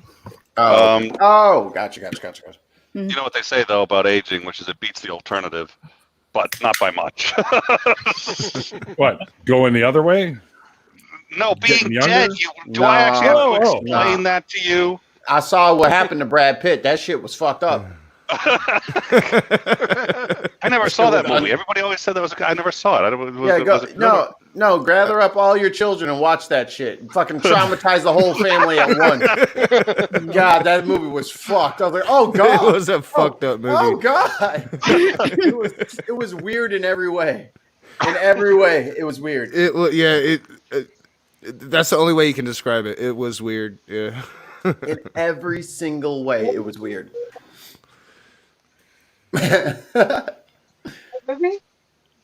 Benjamin Button. The Curious Case of Benjamin Button. It's about a man that ages backwards. Yeah. It's so weird. It's really odd. There's a love story involved, and she ages forward. It's like a normal person. And then here comes weirdo Brad Pitt. It seems like at least 20 to 30% of their relationship has to be illegal. I mean, one of them is, at some point. Okay. You know that people from Orc also age backwards that way? From who? Orc. People from Orc and Mindy? Mork. Yeah, Mork. Yeah, that's right. Oh, that's right, because his son was the big elder with a really big guy. Jonathan Whitkers. Whitkers, that's it, yeah. Son, exactly, yeah. I miss Robin Williams. I do too. Jonathan Winters, Me too. another funny Canadian. That was a blow. That was a blow to me, actually, just because, the guy was pure joy, and that, the manner in which he died was just difficult to... Yeah. Just to swallow, period. Yep. Yeah. To Robin. That man brought a lot of smiles to my life, for sure. Yeah. To Robin, indeed. To Robin. To Douglas Adams. He died 20 years ago today. That's right. Oh, really? Who's Douglas Adams? 42. Oh, please. He'd really better be joking. Look, I'm already stupid. I don't need y'all to help me. He wrote Hitchhiker's Guide to the Galaxy. Look up 72. It'll explain it all. 42. Did I say 72? I'm 42. Sorry, yes. I'm not even drinking. Who let him in here? That's the story of my life. Everybody thought I'd be more belligerent when I stopped drinking. It got worse. Oh, yeah. Oh, tell me about it. Tell me about it. Mr. X is here. How are you, sir? Why is Theo saying hello, Susan and Paul? Maybe they're watching somewhere else on a different channel. No, because Divine Disbelief just got here. Oh. He says, hi, Susan and Paul. Why are you trying to get Susan in trouble? You dry snitching?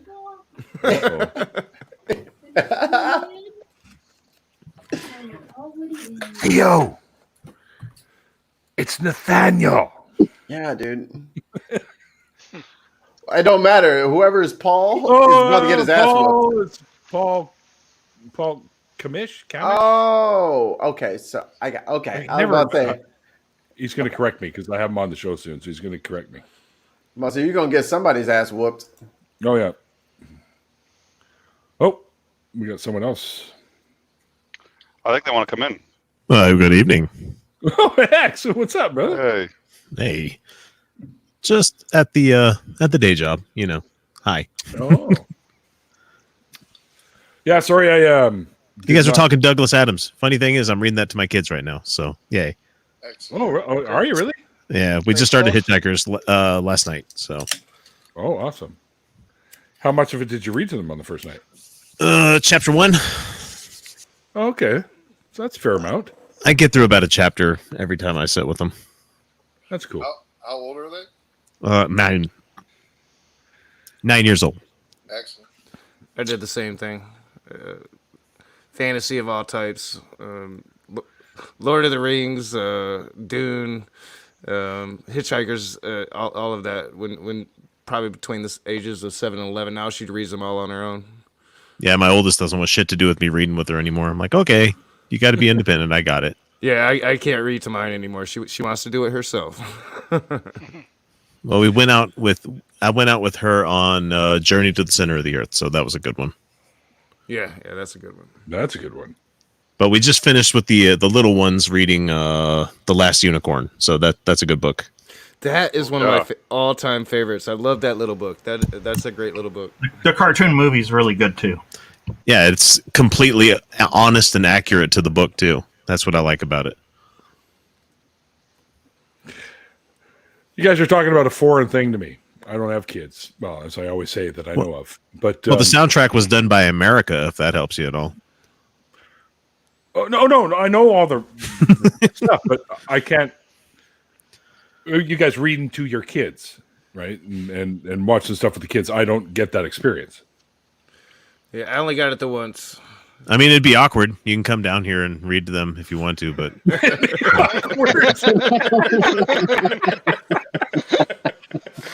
well, I do appreciate the offer, sincerely. I'm just trying to be a stupid ass. I actually have read to my. Okay, girls, I'm gonna go back to work. Uncle Neil's gonna read to you. Who the fuck is this guy? Would it help if I showed up with the giant bacon lollipops? Would that help? Dad, why does he smell like weed? All the time. Hey, wait, why do you know what weed smells like? Yeah. Because I go mute my mic sometimes whenever I unmute it. So I'm like, I wonder if it is. What you guys talking about over there? We're wondering if, because I came back in the same room with her, if there is an echo that's being caused. She thinks she hears one, but she doesn't. Often, StreamYards will act strangely for independent individuals within the StreamYards. So if you do hear an echo, we don't hear it. Okay. I just saw your new Avatar X.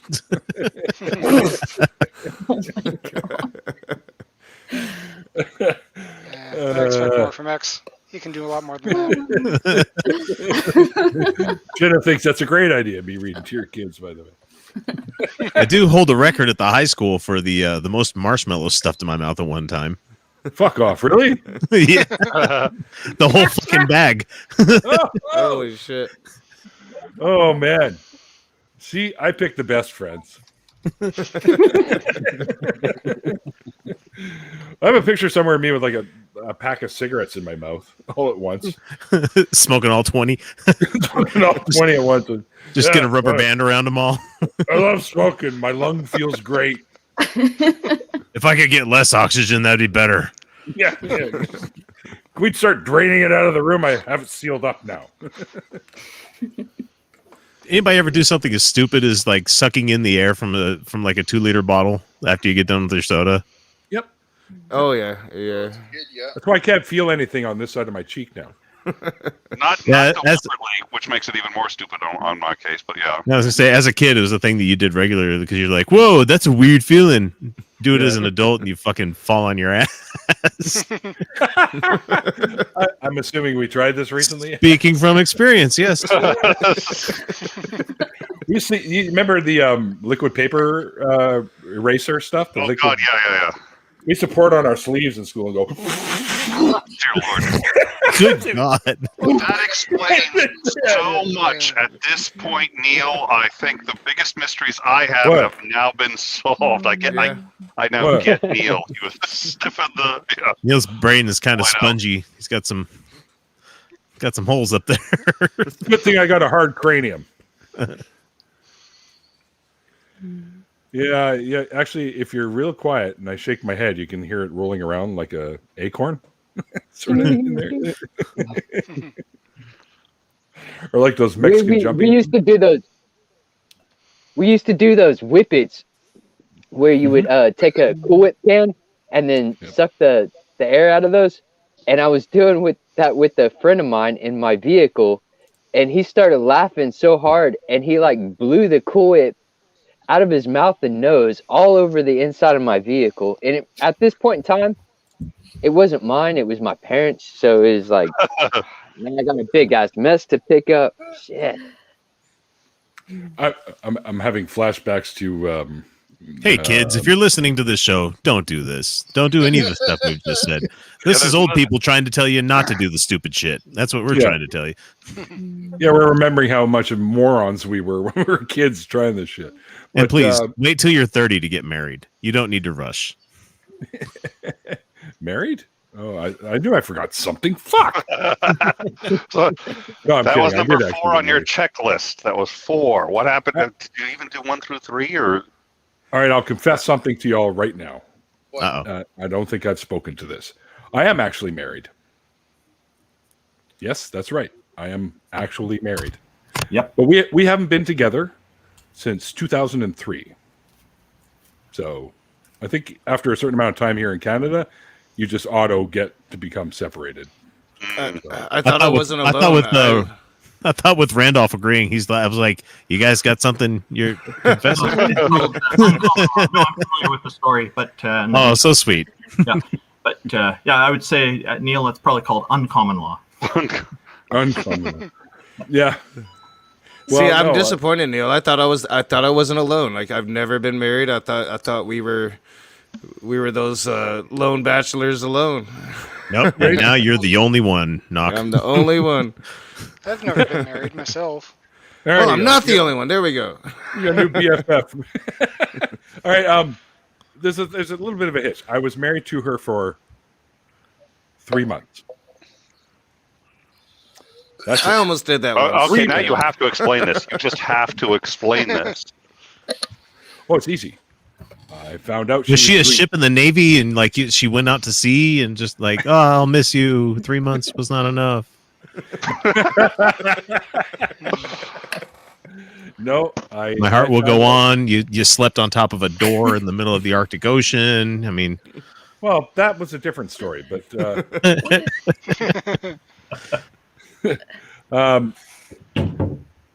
you go. There you go. Yeah, I'm not alone.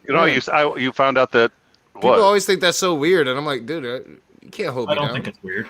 I'm getting there, Nick. I'm getting there. Okay. I'm genuinely curious. So, well, I keep trying, but I found out she was doing cocaine and other dudes. Oh, yeah, that'll do it. Yeah. Oh, I'm sorry to hear that. And it's like, whoa, well, this didn't last long. Colin was my drummer. Help me move out of here. I didn't really have a lot at that time. I pretty much sold off everything I had or gave it away or whatever. So I packed up my van and I fucked off. I was like, nope, I'm done with this shit. So she called me back and she asked me why, and I told her what I found out, and yada yada. She had these papers, I signed them, and then I left, and that was it. Never saw her, and then I heard years later that she never filed them. So technically, oh my god. Yeah. No, I think you get a mulligan. I think if you sign the papers, it counts as far as I'm concerned. After all that, it counts. You are not married in any book I know. I'm just planting that. Yeah. Unfortunately, I didn't get video footage. Because this was, 2003. I didn't have, I had a phone, but I didn't really have a camera phone. It was shitty.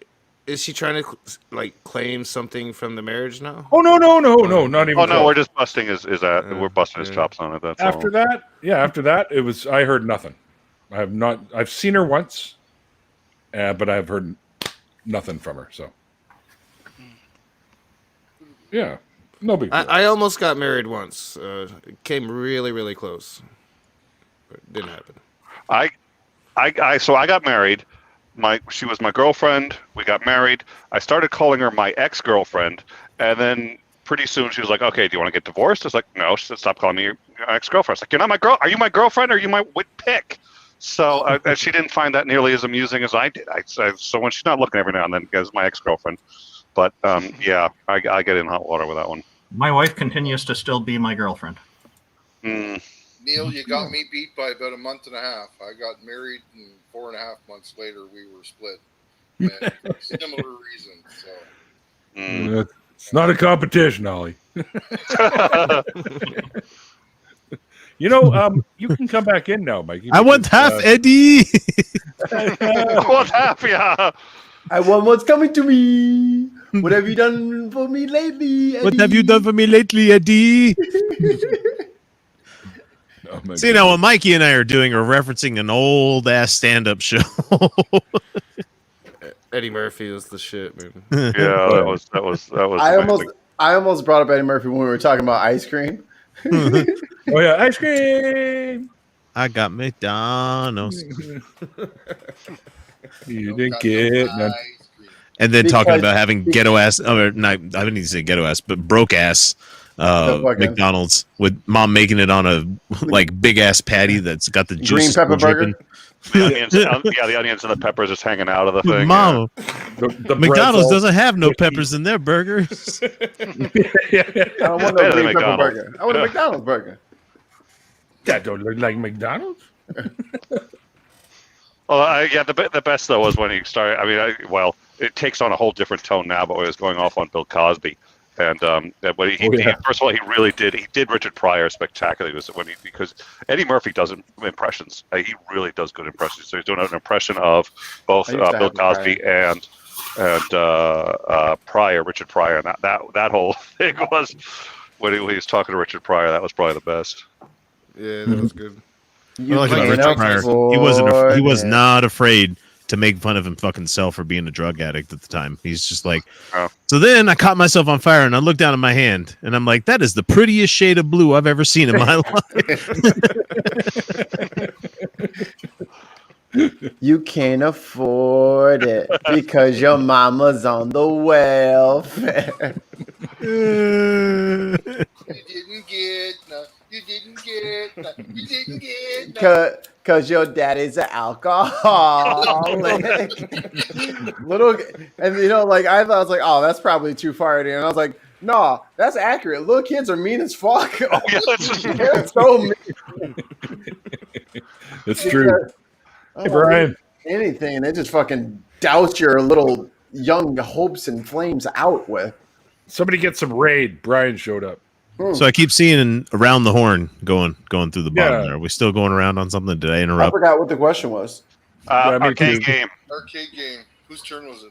Favorite arcade game? We didn't even start it yet. Yeah, we didn't even start it. Well, you kind of crashed the party right when we started it. So we got off on a pinball rabbit hole. Let's make Adam's Family. Let's make X. Wait, what? What the hell? I think Mikey's out. Oh no, Mikey's here. Who's out? Oh. What the hell was that? Did you do that? Hands up here. Hey, I did not click the button. I was drinking. I was double fisting fucking alcoholic beverages. There's no way that could have been me. Pulling a ventriloquist joke up there. He's like, I did it with my toes. How do you think I knocked on the door? That whole joke. Jesse, is that you? It's like the drummer from Def Leppard doing it all with his feet. Speaking of which, we lost Tawny Katane. Oh yeah, that's right. That's White Snake, but not Def Leppard, but still the hair metal. Rat and hair metal and shit. Yeah. So okay, you want me to start with what favorite arcade game? Yeah. I'm gonna have to give it to Street Fighter 2 only because the amount of quarters and time I spent in front of that goddamn machine. Yeah, perfect, nice. Who haven't we had an answer from yet? Everybody. Missile Command. I loved having the ball, and I loved just being able to you finally got a rhythm and a pacing to the thing, and you could just boom, boom, boom, boom, boom. But it still really took a lot of skill as it got out of Missile Command. That was it for me. Tons of might split that. Nick, around here, we pick people. Oh shit! Sorry, it's like, I like this game. You said I was going to jump in next. You hadn't picked. Yeah. Listen. No, I completely understand. So when you pick me, I'll answer again. We'll just retract that, and I will go when you pick me. I don't want any special treatment. You blew your wad early. No. I expected better. I expected better from a philosopher. I was like I expected like, how do you know you didn't pick me? You know what?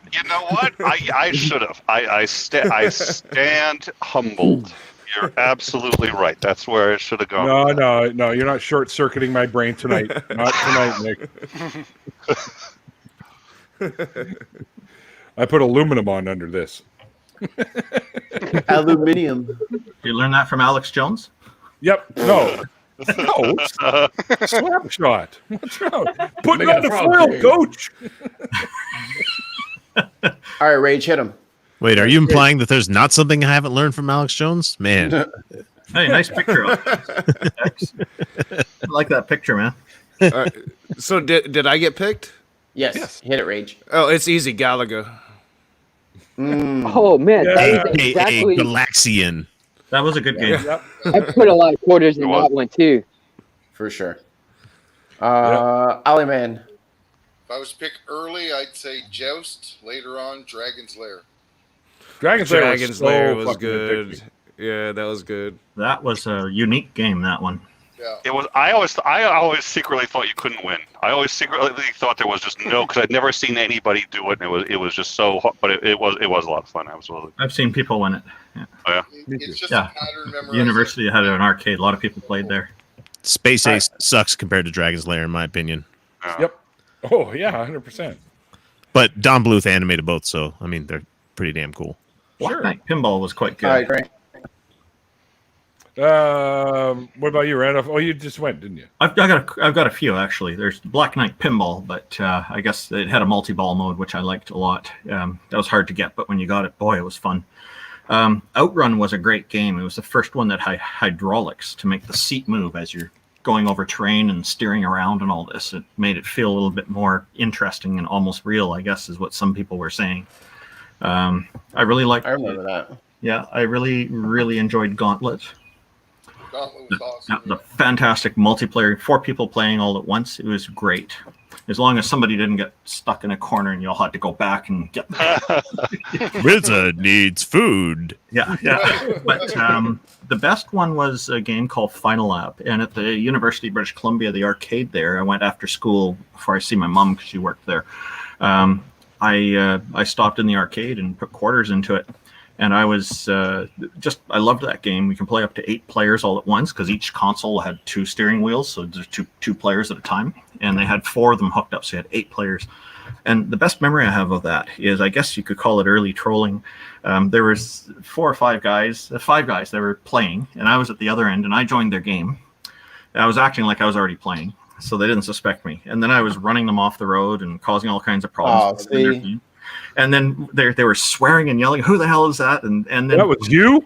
Yeah, and then you were there all these years. One of the girlfriends came over and saw me, and then she said, "You keep doing that." She knew I was up to it. Oh, it was funny.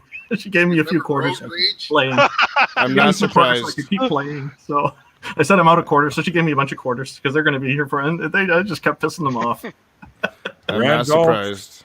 Randolph, the arcade fucking troll boy. You got to watch out for the people that never curse. I'm just saying. Yeah. Right? Yeah, they were furious. And they didn't suspect it was me. And then I left. And then before they did, because I didn't want them to catch me. They were bigger than me. I was still in elementary school then. I know this is purely anecdotal, and you don't have to believe me, but I've actually heard him swear. Oh, I don't know. I find it hard. Not on the air. It was a quote. He was quoting someone else. I do have spy gear. I've got I can record people they would never know, and I've got cameras that they would never know. So I can get some footage for you guys one day. Grant. Whatever you saw me do this week, that's a goddamn lie. CGI. Is that the sign line from Aladdin I just heard? No, it's just there's a guy that I got an email one time saying that if you don't send me ransom money right now, I'm going to release all the porn that you're looking at. And I'm like, fucking do it, coward. I'm just like, bring it on. Send it to my boss. I don't care. People I do like- tech support for, there's 100 people I do tech support for, and I've had a few calls over the years. People are actually worried. It's so funny. People take it seriously. Well, the ones who take it seriously, there's a reason they take it seriously. Especially when they're saying that, well, we managed to record what's on the screen and what's on your camera at the same time, and I'm like, cool. So you're gonna have this weird upshot of my nostrils that's going on. Really, there's not much to see, guys. I'm gonna take a wild guess here. If you search for nostrils on Pornhub, you'll probably find something. Oh, don't you know, look too hard. Don't you know, Mr. Scammer Man? I can't finish unless you expose me. I need the shame. I need it, or else I can't finish.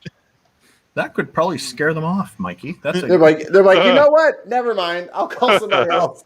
Wait, hold up. I just got your IP. I'll be in India pretty quick. I'm on my way. Let's talk. Let's meet up. Grant, you're up. Arcade games. Yep. Probably have I'll to get go back with to you, Teenage Mutant Ninja Turtles. Motherfucker. 89 or Turtles in Time? Turtles in Time. Ooh, I got a second. Okay, the first stage, was it in New York, like on a bridge, or was it in a burning building? Both of them are good.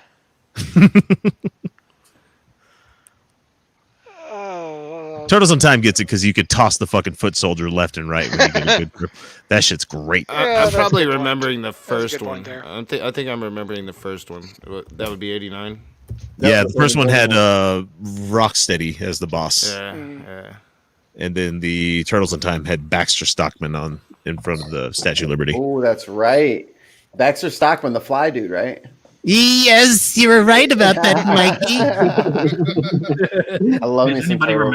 remember an arcade game called Baby Pac-Man that had a little mini pinball machine built into it?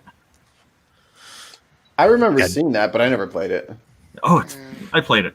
When you take your character on the screen, the ball launches, and then when you lose the ball, you're back on the screen. I actually had like a Pac-Man arcade game in my home as a kid. I'm surprised I didn't say that. But it's not really competitive if you're the only one playing it. Spy Hunter was pretty good too. Spy Hunter is a great game. It seems we have someone else who wants to join, so I'm going to give my answer, then duck out for a second. The Simpsons 4-person game. The beat 'em up. Best That's another game too. ever. I don't Marge think I had a ever played vacuum that. cleaner. Bart used a skateboard. Lisa used, I think, her saxophone. And then Homer just used his gut. And that's what you would beat up people with. Homer would throw in the fucking knucks, dude. Hey,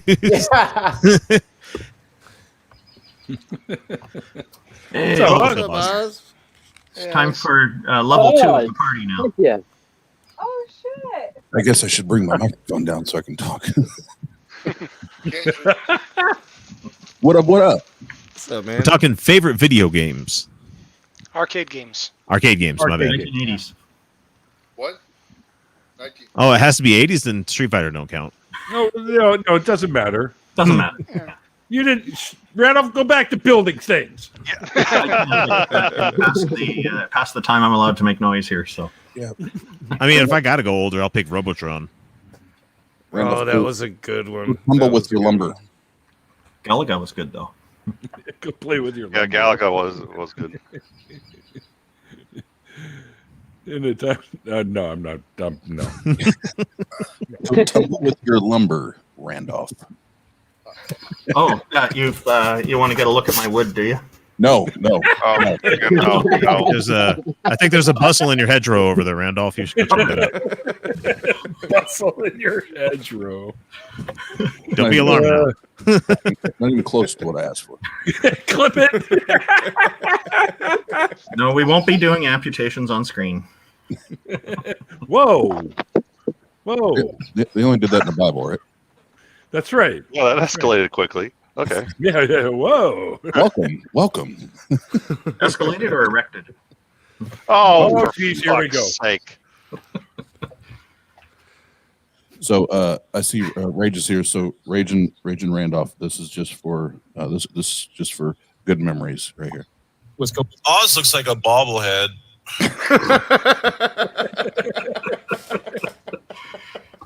Anybody can guess who that is? Oh gosh. That was so funny. It's a guy named who calls himself "Praise I Am That I Am." Oh, yeah. What's his real name though? I'm strong to the finish because I eat my spinach. What's that guy's name again? Praise I am that I am. Popeye. Well, no, it sounds like Chris Rock from Dogma. I am he who calls himself I am. That I am. That I because I'm not. Real I call him. Praise. I am not what I thought that I'm not. That I am. Oh shit! I'm cross-eyed now. Fuck.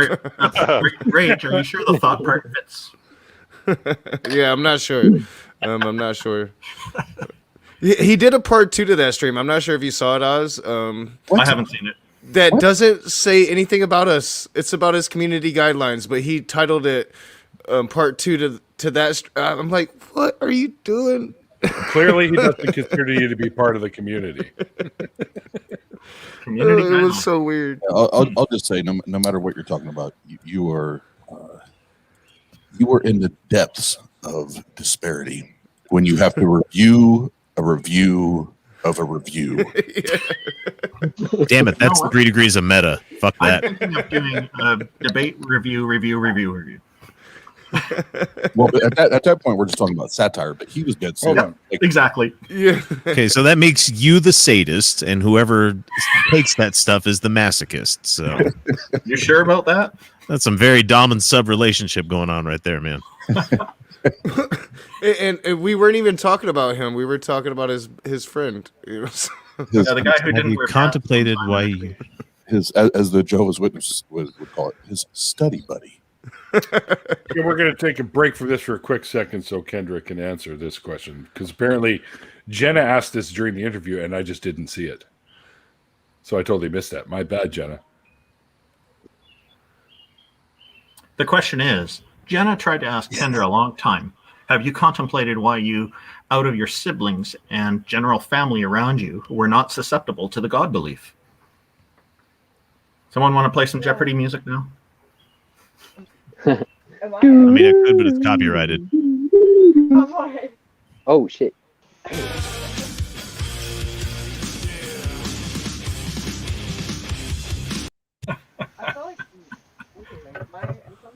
No, we can't hear you, Kendra. Can't hear you. Well, we can hear. You need to up the volume. I mean, it's connected, but I think she's the volume's low. Hear her through Tobin's. Oh, I thought I heard her, but yeah, I can hear her. It's muffled though. So yeah, it was just quiet. Take the question down for a second so we can see her name. Kendra. Can you hear me? She's muted. Oh, you're muted. Yeah, you need to click the mute button there.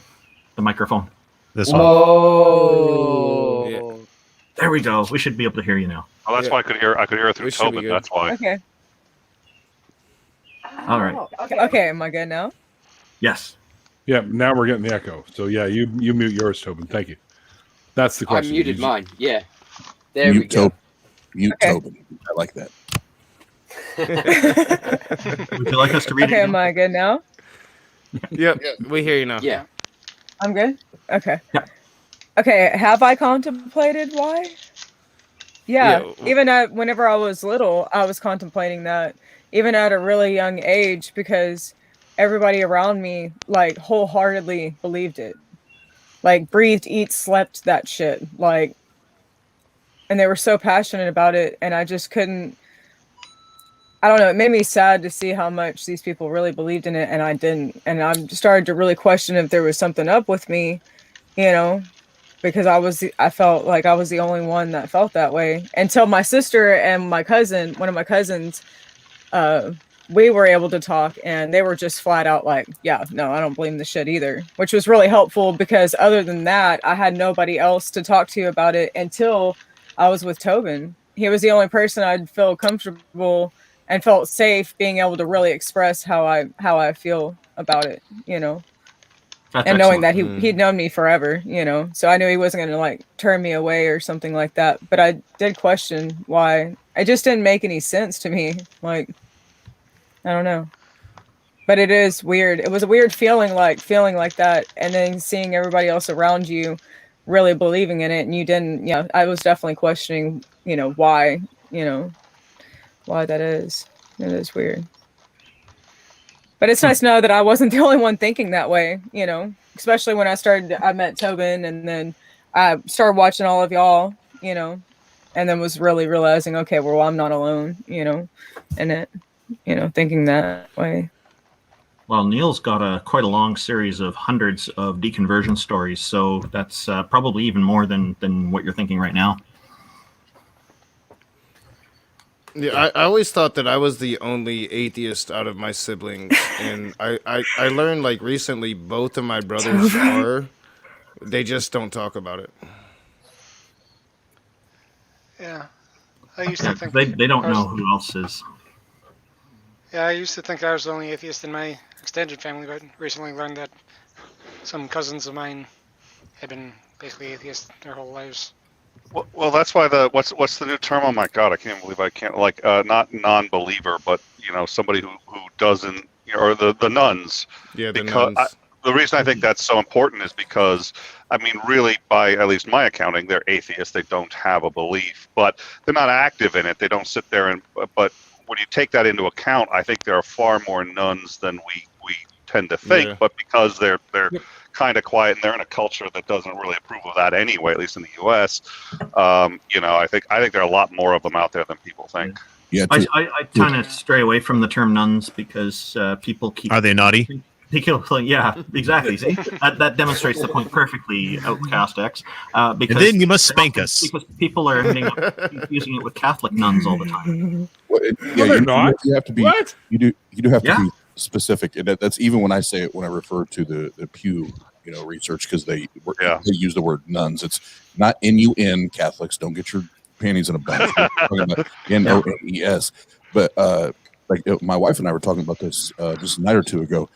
Because until she met me and I went through this process, obviously I'm very passionate about it. She's always been an atheist, but it was just one of those things for her. Like, she didn't talk about it. It wasn't because it just wasn't a thing. It wasn't an issue. And she said it in that conversation. She was like, I never had any idea. I had never had any clue the damage religion did to people until I met you and I met your family. And I would have had no idea. And now I have no problem being outspoken and talking about it. But I would have never known. I would have never known until I met you. Yeah, and one doesn't have to be active to be an atheist. There's no such requirement.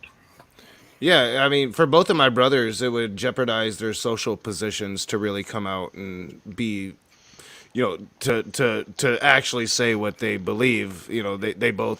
They coach, they have really, really good jobs in their societies. I mean, they're not trying to stir the pot. Mm-hmm. Yeah, and that's the majority of atheists I know. They're not out there being activists or trying to criticize religion or anything. They're just being themselves. That's it. Yep. And that's I was shocked. I thought I was the only one. Well, you know what? In Iran, because I know people who track this, quite a number of different groups that track this stuff, and people who have relatives there, and people who can't go back or they will be executed. There's the underground movement for atheism in Iran is, the estimate is about 80% are atheists, and most are just pretending to be Muslim. Really? Mm-hmm. Yeah, well, there's been indications that the youth of Iran have been wanting to do some major changes in the country for a long time. Saudi Arabia is a lot harder to tell on their rules with an iron fist. Iran's been a little more open and flexible about things. They're still both really bad. Oh, yeah. Yeah, not to say, Iran still pushes gay people off tall buildings, so... Oh, yeah. Well, but our culture is one of our number one weapons against a lot of countries like this, and that's why the Iran deal was so important, was because it would allow the Iranian youth to get more exposure to a pluralistic society, because all of a sudden they could start importing American products again. Right now they still get them, but it's so hard for them to get them, but that has an impact because all our products are imbued with this nature of plurality. You cannot take that, and we have division and we're all aware of it, but we're aware of it primarily because we are actually such an inclusive culture compared to any of those societies. It's a weapon. I definitely believe secularism is the killer of these types of theocracy, and we've got to allow it to infiltrate these countries. Yeah, and we have on our side one very important benefit that's often overlooked, important advantage that's often overlooked. Anybody who is following a religion, they have to maintain a lot to keep things going. They have to keep bringing people into the, keep having to convince people to believe, because the default is not having it. So once religion falls away, what's left? It's just not believing in deities. It's atheism. That's it. So we're in an easier position. The reason we're more difficult is because there are governments that are supporting the religions, and that's where we run. Randolph, you're forgetting, according to the Stanford Encyclopedia of Philosophy, the first paragraph only, Randolph, only the first paragraph, you also have to meet a burden of proof. So unless you are converting them to atheism, Randolph, you don't know what you're talking about. That's what I expect from a philosopher. You've been waiting for that. Now, I will point out that Nick has purposely limited the scope of the definition so that he could get the upper hand there. It says that is the preferred usage, Randolph. You can see that the preferred usage in philosophy is. I'm not limiting the scope, Randolph. They did. You're sounding a lot like the kind of person who. All right. Pump the brakes right there. I like you more now. Pump the brakes right there.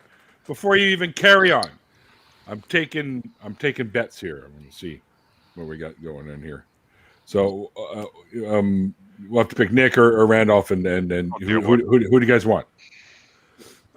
I'm taking Nick right now. I mean, I'm digging it. Team No, we're not fucking taking bets. I'm kidding. Team Randolph. Yeah. Nick is reminding me of Darth Dawkins just now. I'm not sure why. And deliberately so. That's because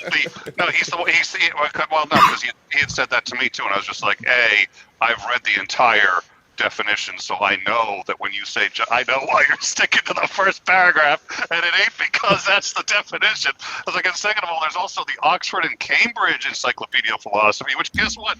Don't agree. So you can sit there and say that's your definition. I don't have to work with it. So and that's the thing in philosophy, there isn't consensus on this matter, and philosophy isn't the deciding factor for this. Atheism is not exclusively a term that belongs to philosophy. It is a general term. It is a common use term. So, and Webster's just switched their definition back. Webster's was for, I think, Webster's used to be it's an absence of belief. Then it was a positive disbelief. Now they're back to it's a lack of belief. And that's Merriam-Webster, because I wrote them a letter, and so did other people, and so I think the letter writing helped. Oh, Randolph. Yeah, I agree. Words don't have meanings anyway. I could use atheism to make cookies. True. Oh, atheism cookies. That's a great idea. Well, are cookies atheist? Oh, Jesus Christ! What did I do? You're so locked into that. You just totally. Now we're venturing into implicit versus explicit. And you remember what Darth Dawkins said? There's no difference between explicit and implicit, Randolph. Well, exactly. You think there's a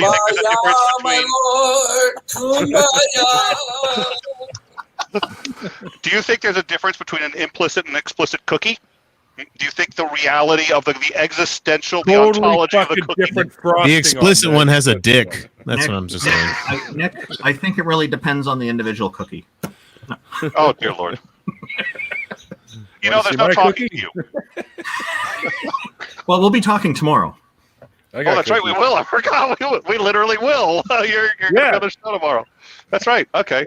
We're going to finish this. I am going to bring up this cookie issue because I think that you're biased against, your cookieist is actually what it is. And you deny the ontology of, your cookophobe. You have to name. Well, hold on, Nick. Before you go on any further, you have to name the show. Randolph tosses his cookies. We are so. I actually got to talk to you, Neil, too, because Don't add on Darth Dawkins on that. Mouty wanted to do a hang because I told Mouty about your. I told Mouty about the off time thing, and Mouty had a great idea. So we're gonna have to talk about that. I gotta call you up, and we can do a show. We'll bring Randolph in. We'll bring everyone in. It'll be fun. Oh, that'll be great. Quick question: what kind of cookies are we talking about? Whatever your favorite is. See, this is my whole thing. Whatever your favorite is, that's what the cookie will be. You reach into the jar. Whatever your favorite cookie is, that's what the cookie will be.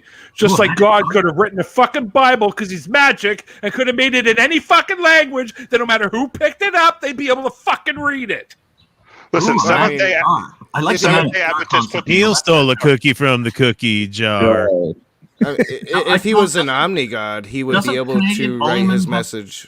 Doesn't Canadian Oleman have a magic jar or two around him? Whoa. Oh, wait, no, it's okay. He's Canadian. It's legal. Yeah, magic jars. Oh, a magic jar with magic inside. It's legal here in Michigan, too. So, Randolph, it's not we magic. partake. Well, yeah, not Well, sort not of. magic until you smoke it, right? And don't forget about those two. Oh, yeah. Look at this guy. Oh, don't forget that I got a truckload in the garage, too. Magic jars. That's Just fantastic. roll up the door. That's fantastic, Oleman. You really came through. Thank you. No, he didn't. There's none in front of me. man. So how the hell did he come through? If you were here, I would gladly share. Oh, well, then. Maybe he'll FedEx it to you. And all It started off its life out there. I mean, I ordered it from out there, and it came to me in the mail, right? Oh, that's right. I remember licking the stamps and putting them on there. The front and the back. And then, yeah, of course. Well, you have to lick the front. They're the flavored side. Is that with CBD? I have my ridiculously long pipe, too. So. Is that with the CBD infused adhesive on those stamps? Nice. CBD infused? Yeah, of course. Why wouldn't they be? Canada, they're all like that now. So when the kids lick them, they get a trip, too. So it's C for Canada, BD for Bud, right? Yeah. Answer me a question about BC. Can you guys still go to the store and get flavored papers? Yes. They outlawed them here. You're not allowed to sell flavored papers. Why the fuck do you want flavored papers? I occasionally like having flavored papers. I really like the root beer ones, to tell you the truth. You know what you do? This is what my buddy does. They had the worst glue on them, though. Which province are you in, Oleman? Prince Edward Island. You get the Kool-Aid stuff, the flavored, the one that's sweetened already, not the original packs. And he'd stick his little papers in there and then roll with it, and he'd have a flavor. It's cheaper. Just use your zigzags, man. Okay. Bust out those whites and roll that shit in the Kool-Aid mix. I don't use zigzags. What? Am I allowed to show this? Well, yeah, I guess it could be considered product placement. Yeah, maybe we better not show that. Yeah, only I suppose if you endorse it. Yeah. Yeah, if you want to sponsor me though, then we can show your products. Yeah, I wish I was secure like Ali is, because my camera's off all the time because I'm smoking weed all the time. So, it's okay. I know it's my own thing, man. It's like my own thing. All right. Isn't Raging Ronnie? Doesn't he always look high or drunk on every stream? I'm definitely high on every stream. No denial there. I love it because I've totally embraced my name now. So every time they use my name against me to insult me, it's like, you guys are like a year ago at this point. You have Raging Ronnie. Raging Ronnie. I don't think that they've understood that every time they talk bad about me, they make my channel grow. Yep, you got to take all the best you can from that. Yeah, those guys. If they want to do half the work for you, then let them. I mean, when they hate me so much, it's like, yeah, I'm doing it right. I'm doing it right. I'm just imagining X is probably like, they do half the work, send them my way. I'm just like, work late, way like, too much. I can't do any of that, nor is it legal. He lives in like the theocracy within America. Well, here's the thing: we got medical weed here, but you have to go through so many damn hoops to get it. It's not even worth trying. But the funny thing is, to the north, south, east, and west of us, we got states that are legal. It's like, all right, good luck stopping people from bringing that shit in. Like, is this still really hard to buy alcohol in Utah? No, actually, it's easier than like a lot of other states, Really? because there's still some places in the country that got dry counties. Yeah, like I used to hear. horror stories about people trying to get beer in Utah. No, beer's always been easy to get, but it was always 3.2. Yeah, all right. Like the bullshit you would get in Oklahoma, and I think there was one other state. But they've finally changed the rule on that, so you can have 5% in stores, like a gas station. And I live less than a block away from a gas station, so I can go get beer whenever the hell I want. But it's the hard shit, including wine. You can't get that except for at the state store. Oh, yeah. So that's like gambling too. In Massachusetts, gambling is legal if you gamble through the state. You can't do it.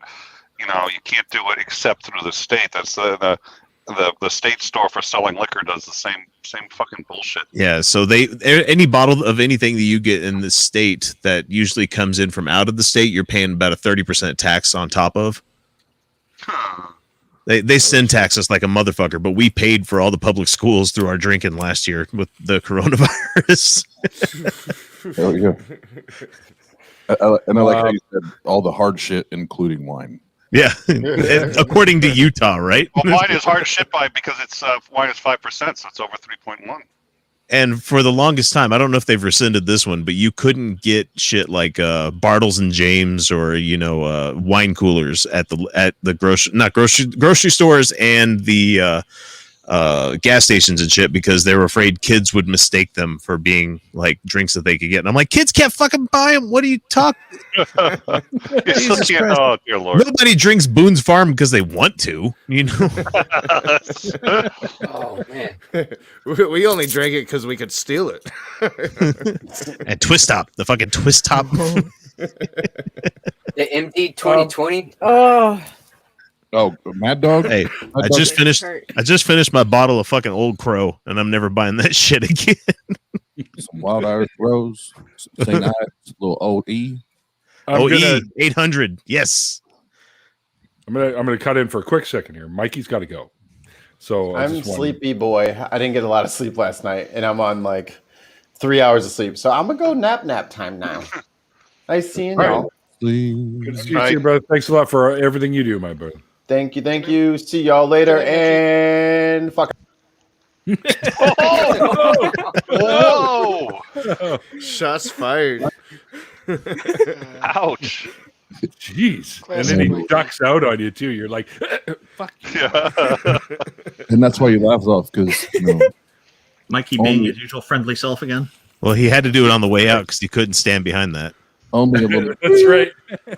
He couldn't back that shit up, so it's just like. Fuck you, Wasp. I won the debate. That's how I won. My good news from last week. My employer called me back. I am no longer unemployed. Going back to work on Monday. Nice. Nice. No wonder you bought all the weed. I got money again. Give me jars of this and jars of this. Well, no, I bought that amount because it was on sale there for $4.20 last month. So it was 30% off. It was real cheap. Oh, yeah, we had a 420 celebration.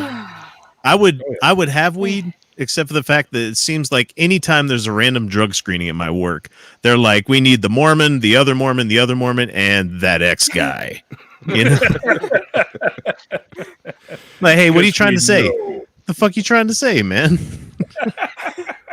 The only time I ever quit smoking weed was when I worked for a corporation. Like, fuck corporations, man. Fuck dude.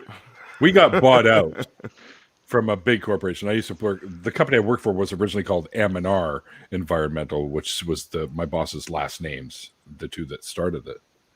And they never had a drug testing thing go on there. But when we got bought out by a corporate, we got bought out by GFL, which is Green for Life, and it's Canada and US wide. Now everyone has to be drug tested before they get a job there. And I was like, yes, grandfathered. Like, shit, dude, they were giving us hair follicles, man. They were seeing everything we were doing. It was, you was having sex last week. Like, what? How'd you know? Wait a minute. With my daughter. Wait, Buddha see up in your hair or what? Neil, man, we stopped doing everything. We didn't mess around. Neil, what like for me, at least personally, hold on, one at a time. I could quit it really quick.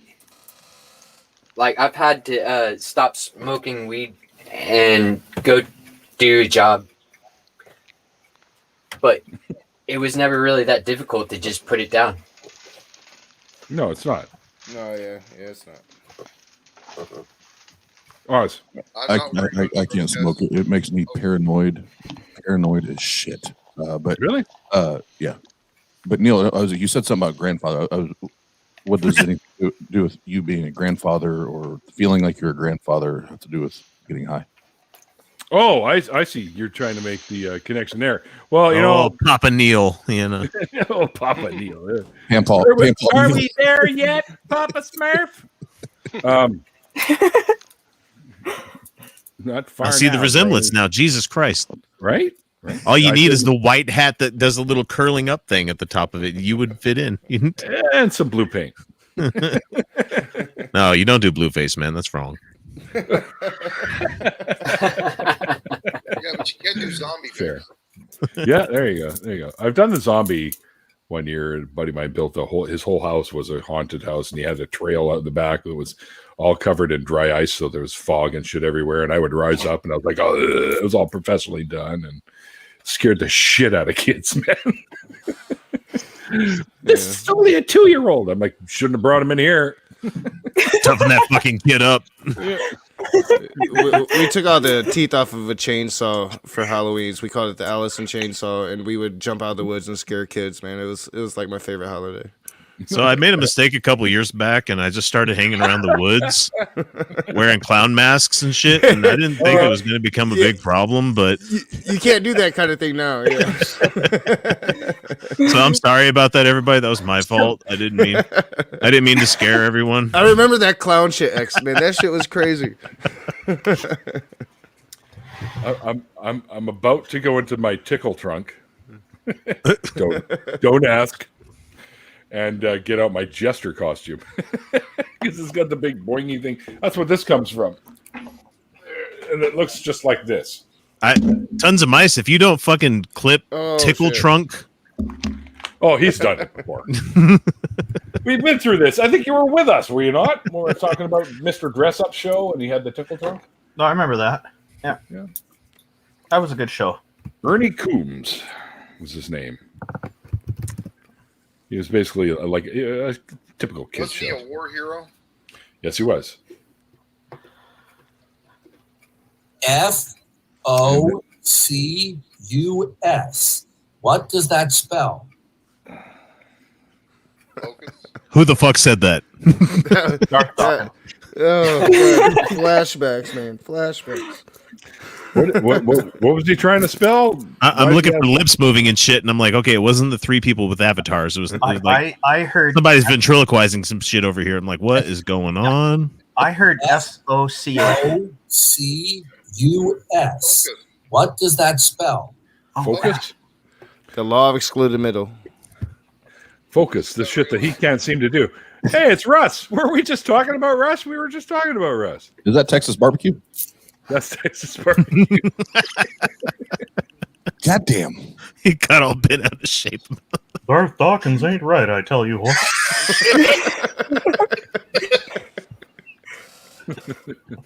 I would totally sleep with Dr. Josh if. What? He calls himself a Darth, but I don't recognize his rank. That's a good voice, Outcast. That was praise. Praise says that we all have homosexual fantasies about Dr. Josh. Oh, yeah. I don't have homosexual fantasies about anybody. Pretty sure. Not even of yourself. Come on, man. Have you dreamed about your own wing? That's a homosexual dream right there. That's even if I did, so what? Yeah, exactly. I mean, he's kind of hot. Cares? He's kind of hot. I'm not gonna lie. Oh, is he the guy that's on with Skylar Fiction a lot? Yeah. He's the guy. Yeah, why not? Dude's hot. Yeah. Guy, Dr. Josh, moderator, refereed the debate between me and the guy who didn't wear pants. No, I'm sorry. It's pronounced Juice. Juice. What the hell is this? Can you zoom in to that, Neil? Yeah, hang on a second. Oh, yeah. Good book. Don't make Neil push buttons when he's high. It's a book titled "Did the Old Testament Endorse Slavery" by Joshua Bowen. Yes. Oh, I would totally like sleep with Dr. Josh if. And that's brilliant. That's brilliant. Not only just the physical aspect of it, of the Bible endorsing slavery, it mentally enslaved people as well. So I mean, the whole New Covenant's a slave master relationship. Yep. Oh, the New Covenant. Okay. I heard he knew COVID something. I would. Covenant. I pronounce shit weird. I'm Yankee and hillbilly at the same time. I heard COVID. I heard coconut. So I mean, I'm like, cool, whatever, man. I have been playing Ancestors. I didn't hear anything. And I realized, this is the book that talks about that kind of shit too that I like. Alpha God. Yeah. Oh, I interviewed that guy one time. Hector Garcia, he's on somebody else's show, but he was on both times that I was guesting on someone else's show, and I'm like, fuck, this is like a random reoccurrence. What the hell, man? And it sucks being like the person trying to have the intellectual conversation in the room, and I'm like, dick joke. What do I got? With Kendra being our guest here, Kendra, are there any books that you really like? Weed. Oh. Yeah. C-U. I really do. I'll ask her to read me a book. It's the Alfred Hitchcock. Yeah, I like present stories. Those are like old school. I like read. There is with some the that lights off. it's like old school. It was this one book he's thinking is it's a book that I can't fucking talk. It's a whole bunch of old school stories from Alfred Hitchcock. Alfred Hitchcock. Okay. But the it was fucking Brian guy. He didn't show up for the interview. He liked. It's a whole bunch of different authors that he picked out that he liked and made a book out of it. And it's like from. Yeah. Internet sucks. Internet does suck. Yeah, that's why I hardwire. Mm-hmm. This guy is a pathological liar. Yeah, that's Darth Dawkins talking about me, by the way. No, that he was was unhappy because the conversation we had didn't go the way he wanted it to. No, that was actually he said that to me. That was the night you and I were on together. That's what he said to me. Oh, yeah. Well, he also said something like that about me after our conversation, just he and I talking as well. So he repeats himself. Okay. Oh yeah, because he said this to you, and then he said it to me when I left. Oh yeah. Okay. How have I never run into this guy yet? I've been on fucking YouTube doing atheism shit for like 6 years, and I've never run into this asshole. Your voice would be awesome going up against him, actually. I'm surprised, like, because he like frequents every atheist side chat ever known. Like, you're the one he hasn't. That's crazy. He goes by Evolution False. So if you see Evolution False in your side chat, that's Darth. He's been in. But I have everyone in my chat as a moderator, as you've seen. So he gets insta nuked as soon as people go, "Oh, that's Darth." So it's a pool of blue wrenches. My second conversation with Darth Dawkins, it was a stream I had Brett Keane and G-Man and just a whole slew of characters on. Yeah, and he came in, and within 10 minutes he was telling me that I was the type of person that invited my family over for Thanksgiving dinner but never cooked a turkey. That's Darth Dawkins for you. But you know how easy it is to cook a fucking turkey? It's not. Yeah, I know. Have a nice day, sir. Repent or perish, you're on your way to hell. I got him so triggered. At our first conversation, I completely denied the law of excluded middle. It was hilarious. It was great. I don't even know what that is. Yeah, I'm not gonna lie. I don't even know going off. He's like, what? No, I've never spoken with G-Man. You ain't missing nothing. I was gonna say. I know. I'm not missing much, but consider yourself lucky. He goes spastic like Godless Girl, apparently. Hey, that's ableism. Don't. Oh, dude, I had G-Man in a stream one night, and by the end of it, everybody was muted except for G-Man. Like, he couldn't hear anybody in the stream. It was just him talking. I have yet to see a stream or hear an interview or anything where G-Man has ever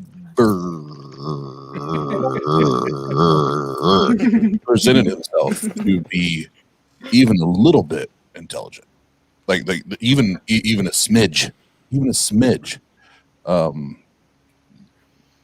yet he wants to go and try to go head to head with like Dragnot. Like, dude, who the what? You are? Now, isn't there some video footage of Dragnot has his hand on G-Man's neck? Oh man, there's so much history there. It's great. I love it. Yeah, and G-Man's always like, oh, that little man. Like, no, Dragnot is not a little dude. You're the little dude. Like, Dragnot is so much bigger than that shit backwards.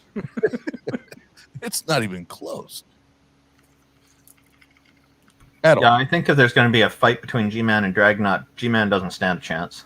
Oh no! Like real life, like we put him in a ring or an octagon, it's over in minutes before the first round's done. Yeah, minutes. Yeah, no question. I have no doubt about it. And Dragnot won't even have to swing; just brain power alone will knock him out. You won't even have to swing. Stare him down. We'll just think about it. And... He just puts his hand up. He'll remind G-Man of the neck grab. Yeah. Do the Vader choke. Yeah. Yeah. That's right. Yes. So some of them. There's a lot of Christians that I can love and appreciate and have great conversation with, and there's others that I'm like, y'all just some dumb sons of bitches. Y'all just some dumb sons of bitches. They walk into the morality trap every time. It's like just please show everybody how God doesn't make you a good human being. It's like Christopher Hitchens highlighted that really well. I am going to. You guys carry on having your conversations and stuff. I'm just going to step out real quick. I'll be right back. Thanks, tons of I've been muted for like 10 minutes. Great. That's fucking just that. What else? Yeah, Nick, that's fine. You was muted when I told you about denying the law of excluded middle. Okay, but I was like, you can't fucking do that. I know. I did it. I did. No, I'm glad I can imagine that. I said that would trigger me. I'd be like, hey, fucking asshole, you don't get to do that shit. Hold on. Why do I feel like the middle piece of a game show right now? No. I'll take the middle square, Alex. So should someone call this the deep dive into the excluded middle?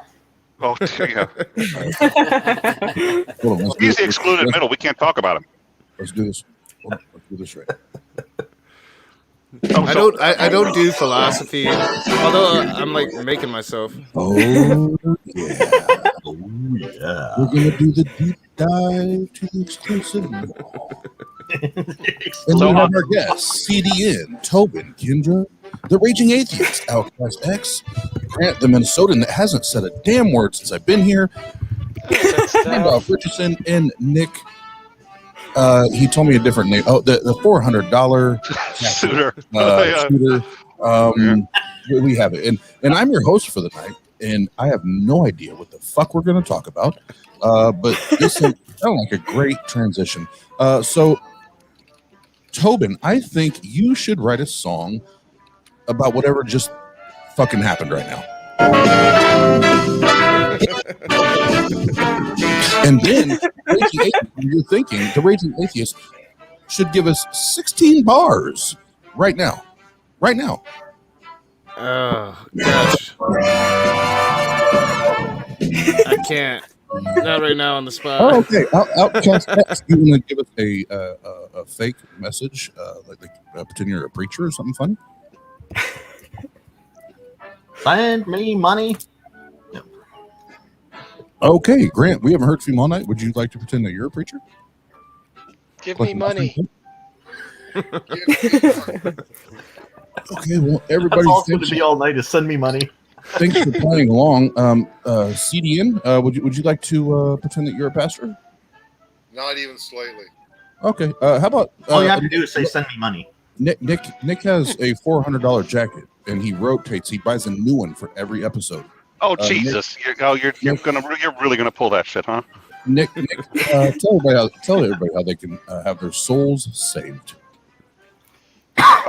well, yeah, no, I think everybody here knows what they're talking about. I think if with a simple donation of $5, we can, save a piece of your soul. Now, it's only temporary, of course. What we'd really like to do is try to save the whole soul. So if you can give us maybe $10 or $15, we can actually start to do some real work on the soul saving. But it's gonna take a commitment from you, a commitment to $20. I want to hear $20, and we can start to really get deep into that soul. We're going to go deep into your soul, baby. And we need $20 to do that. But if you're serious about this and you're listening to me right now, then 20 isn't enough. I'm sorry, but it's just not, because something with this important, it's going to have to be $50. Yes, I know that's a lot of money. That's a lot of money, $50, but it's not as much as the $200 that you really should be giving me if you really want to save your soul. Wow, that was fantastic. I felt like I just lost Pascal's wager.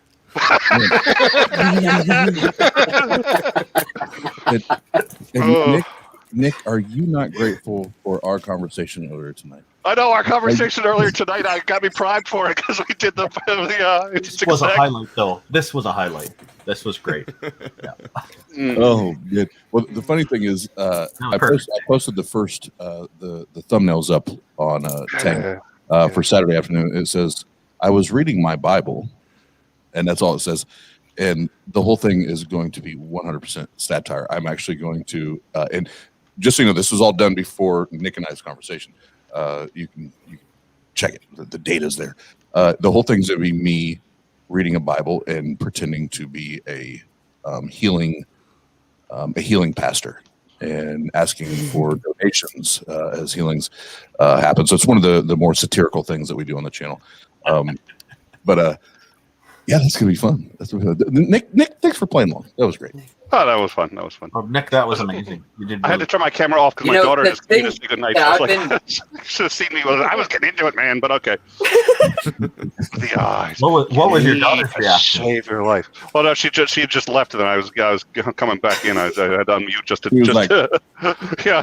No, my daughter was like, "Oh, there's Dad being a clown on YouTube again." Don't sit down. Oh, that was great. You thank you. Did the 200 so quickly. Yeah, I did the 200. I was just like, but then there's. So I dropped in Phineas and Ferb, hilarious cartoon that is so worth it. It's really good. It's really smart. But there's a scene in it where Dr. Doofenshmirtz, the head bad guy who screws everything up, he becomes Darth Doofenshmirtz for this episode that was Star Wars. He sings a song. It's hilarious. He's like, "I'll no longer be the lowest of the Darths." You will find so much material in that song. I can't believe it took me this long. So I dropped a link because Doofenshmirtz singing about being a Darth, just it there's something about it that feels, I almost would say, divinely inspired. I think that's going to fit in with the Darth, so I linked that for you. I think that's going to go good with the soundboard. Yep, I just pulled it up and saved it because not only will I use it for that, but I will use it as part of my new show that I will be the televangelist, healing, wealth bringing, wealth providing, all encompassing, just God's hand on atheism. Bringing all of you sinners and sin-loving, God-hating, devil-worshipping heathens back to fiction. Good. God cannot exist in a world like that.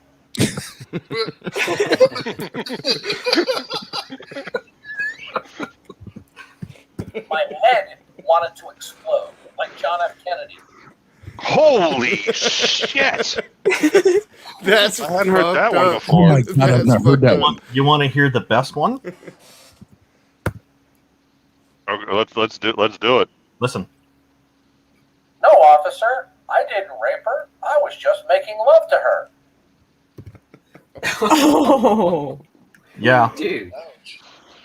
When Mowdy got him to sing "Kumbaya," though, I was hitting the Oz. I was like, Oz, I will get this if you need to get this. He's singing "Kumbaya." Kumbaya, my lord, kumbaya. Only Mowdy. Yeah, we have to change that because the whole making love thing. We had to change that because that's where guys like him they're dangerous. See, Oz's reaction was, I've never seen Oz react like that before. That's an amazing thing he said. It sounded like Misha Popoff to me, honestly. Oh, that was Dirk Dawkins. Yeah. How can you like? How do you even do like? Where do you do that here? Like, what is that here? Yeah, it's a little bit out of context because what he was trying to say is that this is how atheists' morality is. But this came out of his mouth. This is what he was saying. No. Actually, Randolph, you did. I already, just because I've heard him so many times, my immediate reaction was he was saying atheists have no grounding for their morality, so it's not rape. It's just making love, and that's how disgusting. That's how disgusting that man is in his trying to be right, just trying to be correct. He will do that. And you see, I think it says a lot about his character that he thinks of other people as doing those things. Well, so here's I completely. That's exactly. I agree 100% because you can tell so much. There are a million examples that you can give for anything. You think back, you try to find a good example. The question is, which examples are the first ones your brain goes to? And it's different for everybody, and it tells you so much about somebody when based on the examples that come out of your mouth. And I'm sitting there going like, yeah, that was the first and in his view the best example that he could come up with. Oh, dear Lord. You know, it's like with certain Christians, the first thing they jump to right away is an example of sexual assault. And they'll use the colloquial term of rape. And I'm thinking, why do that? There's one guy I debated with named Josh Brister many, many years ago. Oh, my God. A few years. Oh, my God. Lord. It's on my channel. And he gets into... what's his name? Apologia Supreme, something like that? Apologia Supreme. Yeah, Apologia Supreme. He brought up an example of a kangaroo popping into in my living room and defecating on my books. And I said, really? That's gross. You didn't have to go into all that. And so he repeats the same thing over again, thinking he's just need to use different words to say the same thing. It's like, why are you resorting to these disgusting things? You know, you could have just stopped popped into your living room and knocked your books over. That would have been fine. He was trying. What's wrong with the little poop chat, man? Come on. He was trying to have a conversation with me, but he would not come on my channel to do it. I had to go on Red Pill Religion. That's what I did with him. And it was it's such, but the channel itself is just it's a bigoted channel towards atheists. It's a disgusting channel. Oh, it's a disgusting. What was there right before I went on? I went on to debate. What's his name? The Anglican. I think he's a bishop. I've forgotten his name, but right after that, Apologist Supreme wanted to debate me, and I was just like, at the time, he was showing serious symptoms of genuine mental illness. I was like, I will not debate you because it's contributing. Yeah, this was around that time for me too. Yeah. Yeah, and he was just like, I've won 400 and some odd debates. I was like, look, and it was so important to him that he get this that he be elevated to this master debater, and he's talking about his credentials, and I was just like, you realize you've gotten your ass kicked that I could tell. Yeah, I know I said that. I was just you did nothing, Oz. You we're having an intellectual conversation. Someone's going to make a dick joke. This is exactly what Outcast was talking about, and I won't have any of it. But for $600, what you can have is redemption.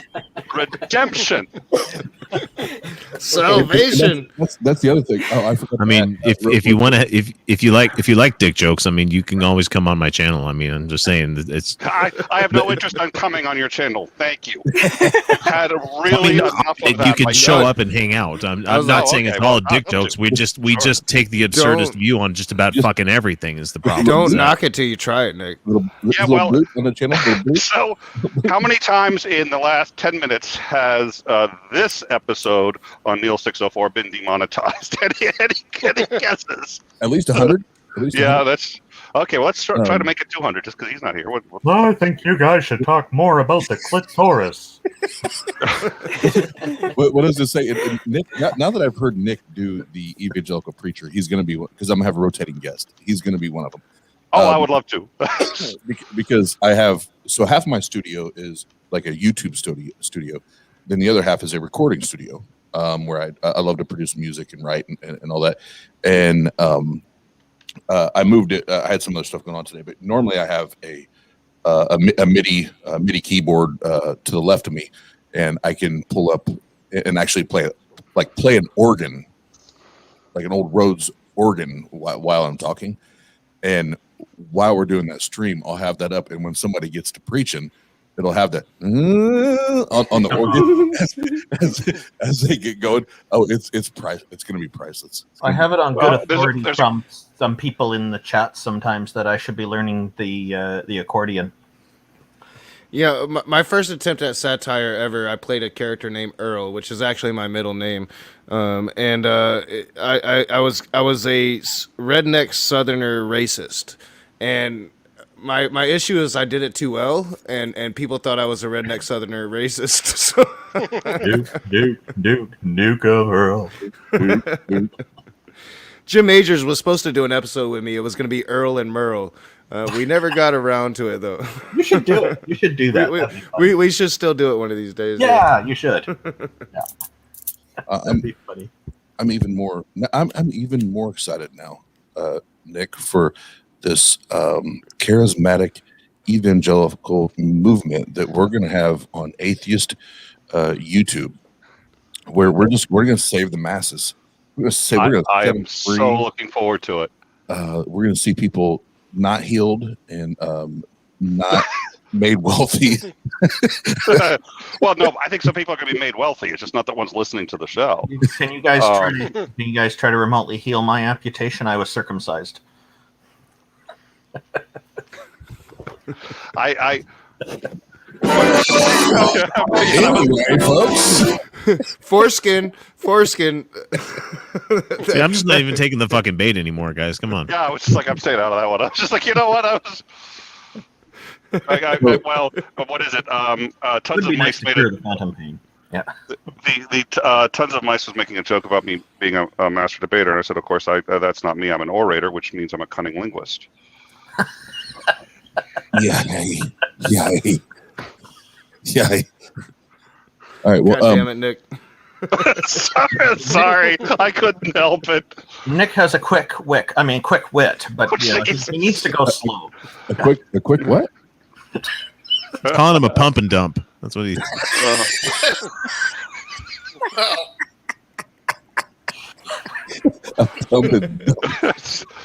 Wow, I've never seen. Hold on, Neil seems to be losing subscribers. Can you go into the negatives? What is this? You know what? When my wife wakes up in the morning, I said, "Babe, am I a pump and dump?" Blame the wieners. Oh, what the hell just happened? So I'm going to bounce off here because I do have some other things to take care of. But God, Randolph, you can't even let him just finish it. Jesus. God damn it, Randolph. Well, apparently he doesn't need much time to finish. Oh God. We established this pump and dump. But Randolph. F-O-C-U-S. What does that spell? Just one thrust bust. Now it sounded like he finished with, "What is that smell?" No. You it leaves streaks if you don't clean it up right away. That's all I'm saying. Well, the hotels must love you. I need these soundboards, man. I really need these soundboards. Sorry, I was just trying to leave. Quit being a dick. Yeah, quit being dicks. I'm trying to leave gracefully. Yeah, because I just want to leave, and you keep being dicks. Yeah, you just need to do what Mikey did and just pick a random person and be like, "None of us sucks." You can't leave when that happens, huh? It needs to be everybody's sign off whenever they leave Neil show. Tag you're it, bitch. As much as I can, all the fun and games aside for a second. Kendra, it was awesome hearing your story. I tuned in for a better part of it before I had to jump on the stream. And you and Tobin, one thing I know for sure is having a partner that is behind you and supports you and has your back is so important. And it just makes life easier, right? It makes life easier, and even this journey, whether it's creating content or whether you want to do it and pursue it as a business, or you just want to do it for a hobby or just to entertain yourselves, right, and have fun with it. Man, there's nothing that replaces that, to have your best friend with you doing it and supporting it. And I know if Tia was right here, she would say the same damn thing that I'm saying right now. And so I love that about you two, and that you got each other's backs. I think that's priceless. It's priceless. So you two, anything, you already know it, but as far as I'm concerned, and the Atheist Network group is concerned, we got your back. If you need something, holler at us, message us, let us know, and we'll get you taken care of. Appreciate you guys. And other than the communities. Yeah, absolutely. Tissue? Likewise. Thank I you. mean, if you need a hand, please don't hesitate. Yeah, thanks, Tobin. You always offer that. We really appreciate it. Yep, and then to Neil, here, you need a tissue, Neil? You need a tissue? I actually do. I just thought I thought that was very brave. I want to say I thought that was very brave. I've never heard anyone call what Oz does content. It was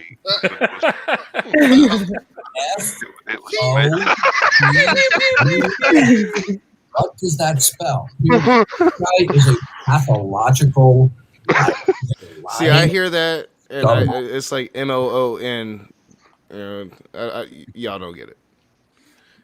Stephen King's The Stand, MOON. That spells whatever, you know. Before I go, and Neil, as always, thank you for letting me hang out. I do have one on here that the button says Neil 604. I have no idea. I might have been drunk one night. I have no idea what's on here. So I'm gonna hit this button and see what it says. I have no idea. I like how you used the word expos in there. It's in there. I know. That was reach. I know. Fuck. That's all. Why the fuck?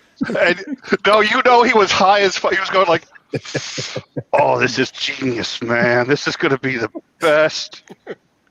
Who was this again? And that's where we bring it back to the focus. Sounds like me right now.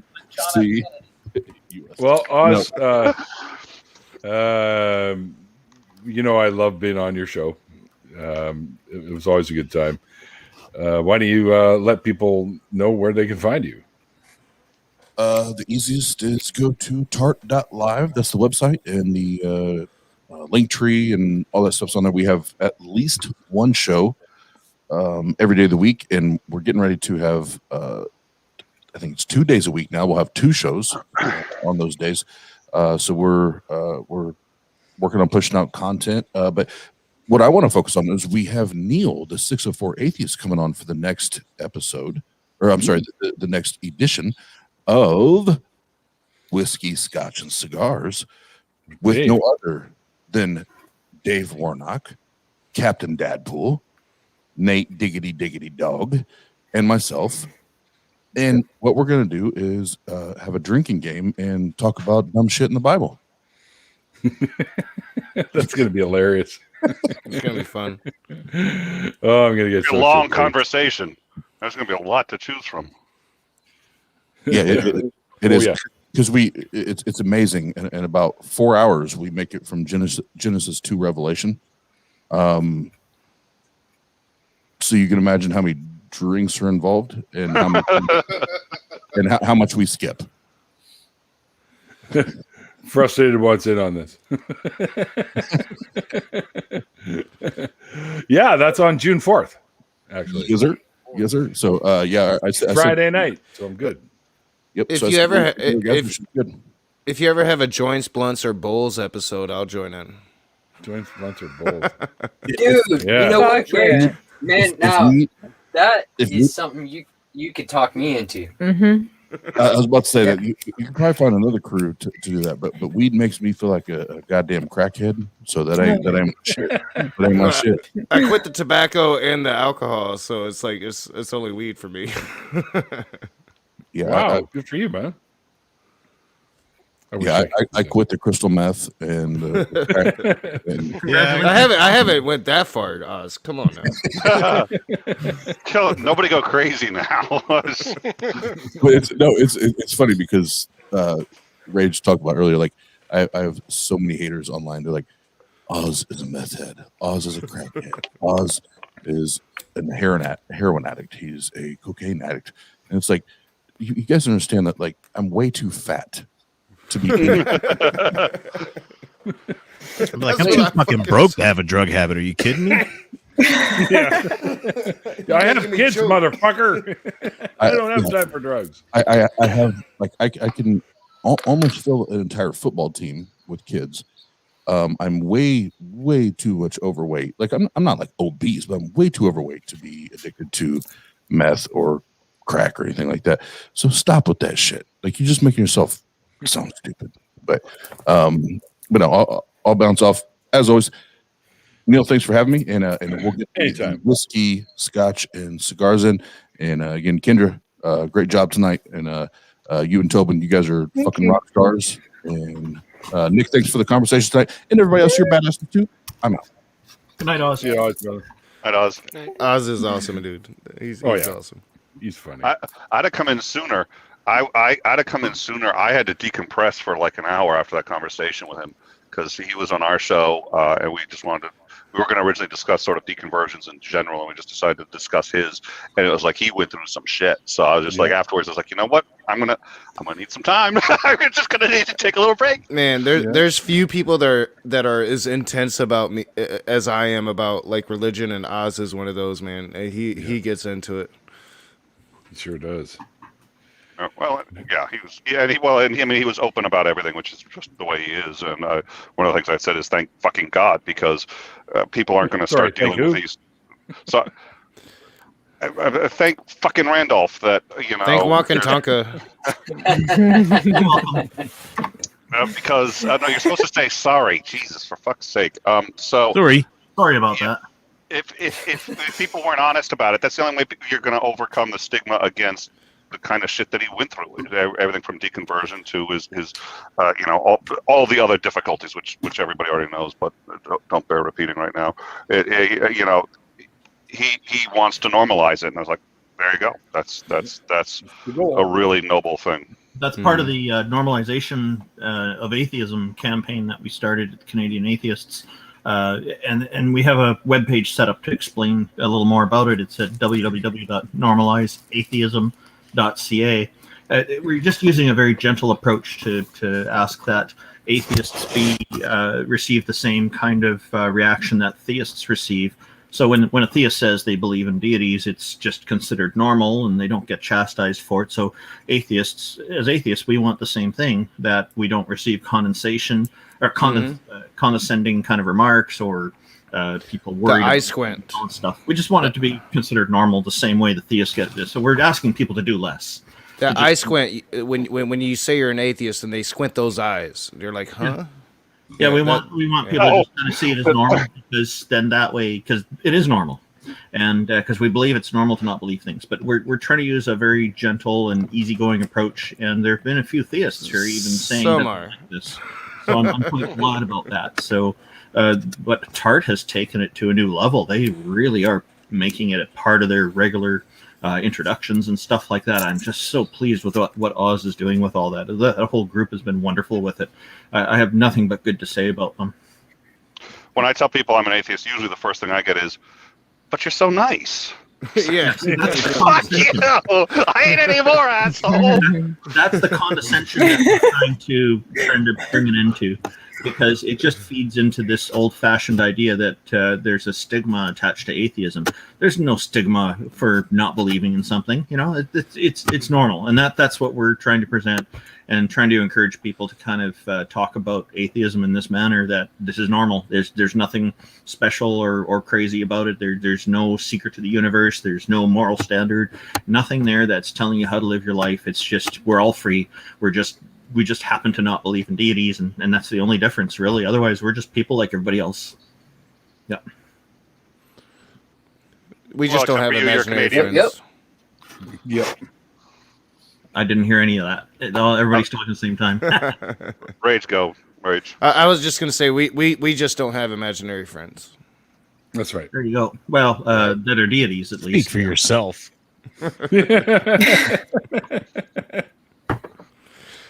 You know, my Walk and Tonka reference, if you guys haven't seen my Walk and Tonka argument against Nephilim Free, you haven't lived life. I'm just saying. It was great. It was awesome. You got a link? You should put it in the... I'd have to find it. But it was on Praise's channel, Randolph, and he was going on about, you know, the creator of the universe being God, and it can only be God. And I'm like, what about Walk and Tonka? He's like, who the hell is Walk and Tonka? And I'm like, let me tell you about Walk and Tonka. That's kind of like how you're doing the same thing that Daniel Dennett, a professional philosopher, does, bringing up Lucille. Well, Lucille said we should do this. Well, who's Lucille? Well, let me tell you about Lucille. He went through the same thing. You're thinking just like Daniel Dennett. Yeah. Walk and Tonka is the grandfather of the universe in the universal Native American religion. So. If you're gonna put a universal God that created the universe, well, which one is it, right? Yeah. This is where Pascal's gambit or Pascal's wager falls apart. Yeah, maybe.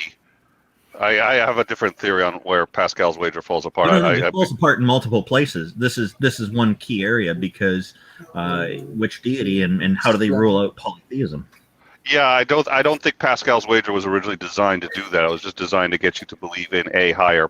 Well, okay, so if it was classical theism, then it was probably specifically the God of Abraham. But I think most people use it to believe in to argue for a higher power. And then once you're at a higher power, the question is which one's right. And that's when they go into, and that's what pre-suppers try to do, which is they say, okay, once you have agreed that there's a higher power, which we can call Lucille, they'll say we'll call God.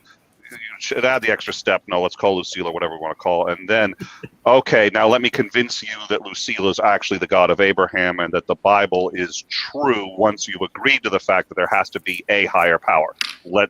So they take the extra step. In my view, the problem with Pascal's wager is it doesn't calculate the downsides of false belief. It says there are no downsides of false belief. That is so taxing. False. It's shame. Well, I think the shame is taxing on the person. I think dark matter has the best answer to Pascal's wager when he had an atheist, a Muslim, and a Christian come before God, and God sends the atheist to heaven. I listen to that in my truck once in a while in MP3 form. It's quite good. So you're right, Rach. The one of the problems I have with Pascal's wager as well is not so much the wager itself in this particular point, but after people have accepted it, then comes the upselling. The upselling is not necessary. Or was it a lie, how you presented the gambit? Have you guys heard, have you guys heard, I'm actually going to need to get going, but have you guys heard Christopher Hitchens doing stand-up? Yes, I have. That was awesome. I haven't. So No. I'll find it and I will drop a link, and we had it on the Codex because Christopher Hitchens did stand up. Yeah, there is more than one. But I've got a link to one of the longer ones. So he did stand up for a charity, and there were a lot of different people doing stand up, but he did great. But he did one of my favorite jokes. Well, his jokes, he takes a long time to tell them, so he's telling a story, and it's very interesting. Go ahead. Yeah. Well, yeah, he does do the Shaggy Dog ones, but the one that he did that I love is he's like, okay, so. He goes, have you ever heard this one? A rabbi, a priest, and a mullah walk into a bar. Bartender turns to them and says, "What is this? Some kind of joke?" Yeah. Just the way he delivers it is just that. I won't spoil this one, but he's talking to the hello Maria, si senor. All my years of bartending, I never got to use that. Shit, are you fucking kidding me? Well, and then I got the other one. Then I hopefully I didn't do this one on the stream, but on my show, the live chat is always doing solipsism jokes. They're just doing solipsism jokes. So Rachel, you can tell this joke is to see how much about philosophy people know. Okay, so a deontologist, a utilitarian, and a solipsist walk into a bar. The deontologist goes up to the bartender, orders everybody a drink, raises his glass, and goes to always doing the right thing. The utilitarian then goes to the bartender, buys everyone a drink, holds it up, and says, "To the greatest good for the greatest number." And then the solipsist goes up to the bar, orders one drink, starts drinking it, and the other two go up to him and say, "Hey, why don't you buy a drink for everybody?" He said, "I just did." Yes. Nick, I gotta say, when you're talking about the people in your chat making jokes about solipsists, I'm curious why you referred to them in the plural. Yeah, well, it depends. If the jokes are really bad, Sinister Porpoise is the solipsist. If they're good, I'm the solipsist. I was gonna say, like, you lost me at people tell jokes to see where you're at in philosophy. That's where you lost me. Well, no, because Russ trying to get in, Neil. I kid. I am I'm painstakingly learning philosophy right now. It's kind of gruesome. Right in time for the end. I'm gonna need to get going anyway, but let me see if I can find that Hitchens thing, and then I'm gonna bounce. Yeah, we can't really. I can't play that on here. No, I'm not. I'm gonna drop it in. No, I wasn't gonna play it. I was just gonna drop it in the drop the link so that the people here who haven't seen it can find it, because it's hilarious. It is well worth it. He does a spectacular job. You don't think of him as a comedian, of course. He always did have a good sense of humor. But he knocked it out of the park, and I'm glad somebody else. I'm glad Randolph has seen it, because I think I'd have thought everybody would think I'm trolling, talking about him as a comedian. His stand-up was hilarious. He could have been a stand-up comedian if he wanted to be. He was great. Well, that's one of the reasons he was so effective in his debates. Like, there are many reasons, but one of them is because he mixed humor and comedy into his arguments. Okay, so I'm going to take this. This is one of the shorter ones. It's only 11 minutes. But I'm gonna copy it and I'm gonna drop it into the thing here, and it's hilarious. That's Christopher Hitchens doing stand up. There's another 2-hour one. It's usually for the correspondence, not the correspondence dinner, but when they get together and since he was a journalist, he'd go in. He got really ticked when because Joseph Lieberman did it, but Lieberman cheated, and he got pissed off because he's like, okay, because he's a senator, everybody thinks it's okay that he's cheating. He's using cue cards. Like, I memorized this shit. He got really pissed and started ragging on Lieberman for about 5 minutes over the cue cards, but it was hilarious. So awesome. How you know, Russ? Hey, how's it going? That's not how you answer that. I just put it in the live chat for the audience there, Nick. Thank you for sharing. Good idea. Yeah. Thank you. Yeah. Russ, I said, how you now? How you know? I gotta go. Thank you all. It was good seeing you, Rach. It's been like forever, but thank you. It was very nice meeting you, Kendra and Tobin and Neil. Good to see you again. And we'll chat, because we got things in the works that are working on getting work done. Kind of, maybe we'll see. But all right. And we're going to be on Nick's channel. Yes. At 1800 Pacific time at 6 p.m. Yes, 6 p.m. 9 p.m. Eastern. We're gonna have Randolph on to just shooting the shit. It's gonna be just a casual hang to talk, probably mostly atheism, because that's what it was last time. But if we get up into politics, if we get into all international, wherever it goes. But this time we're going to try not to get demonetized by HBO, or not demonetized. HBO actually knocked the whole thing down off of YouTube. But you got that resolved. I did. I got that resolved on YouTube, Facebook, and Periscope. They knocked us down on all of them. It took about a week on one, but hey, we got it. They don't play. At any rate, that was fun. And we actually had Oz on tonight, which was a blast. So if you want to check it out, it's youtube.com/In-Time Show, and we do news, politics, and culture. We also do breaking news.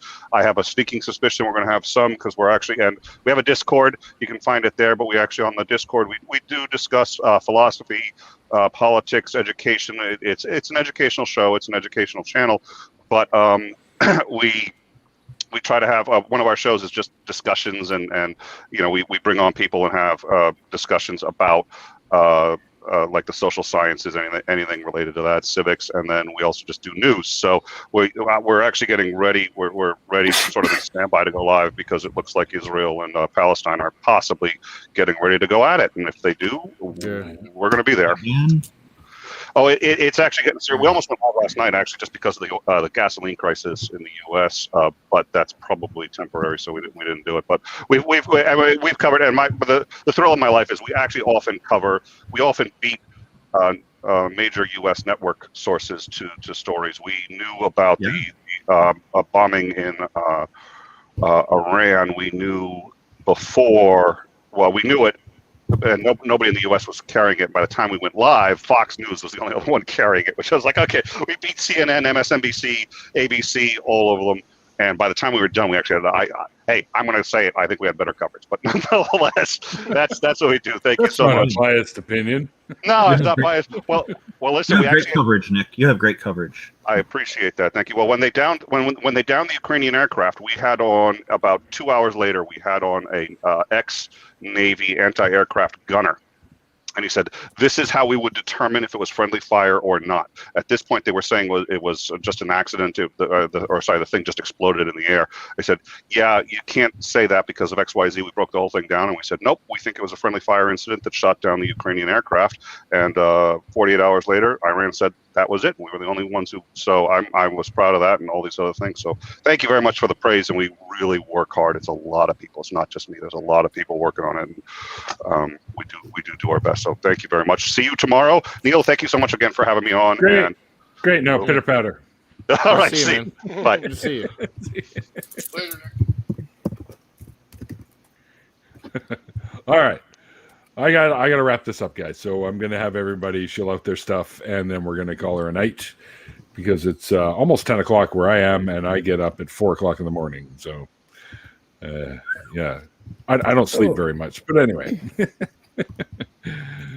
Yeah. So what I'm going to do is, Kendra, you have links obviously in the interview part that people can find you, but let folks know where they can find you.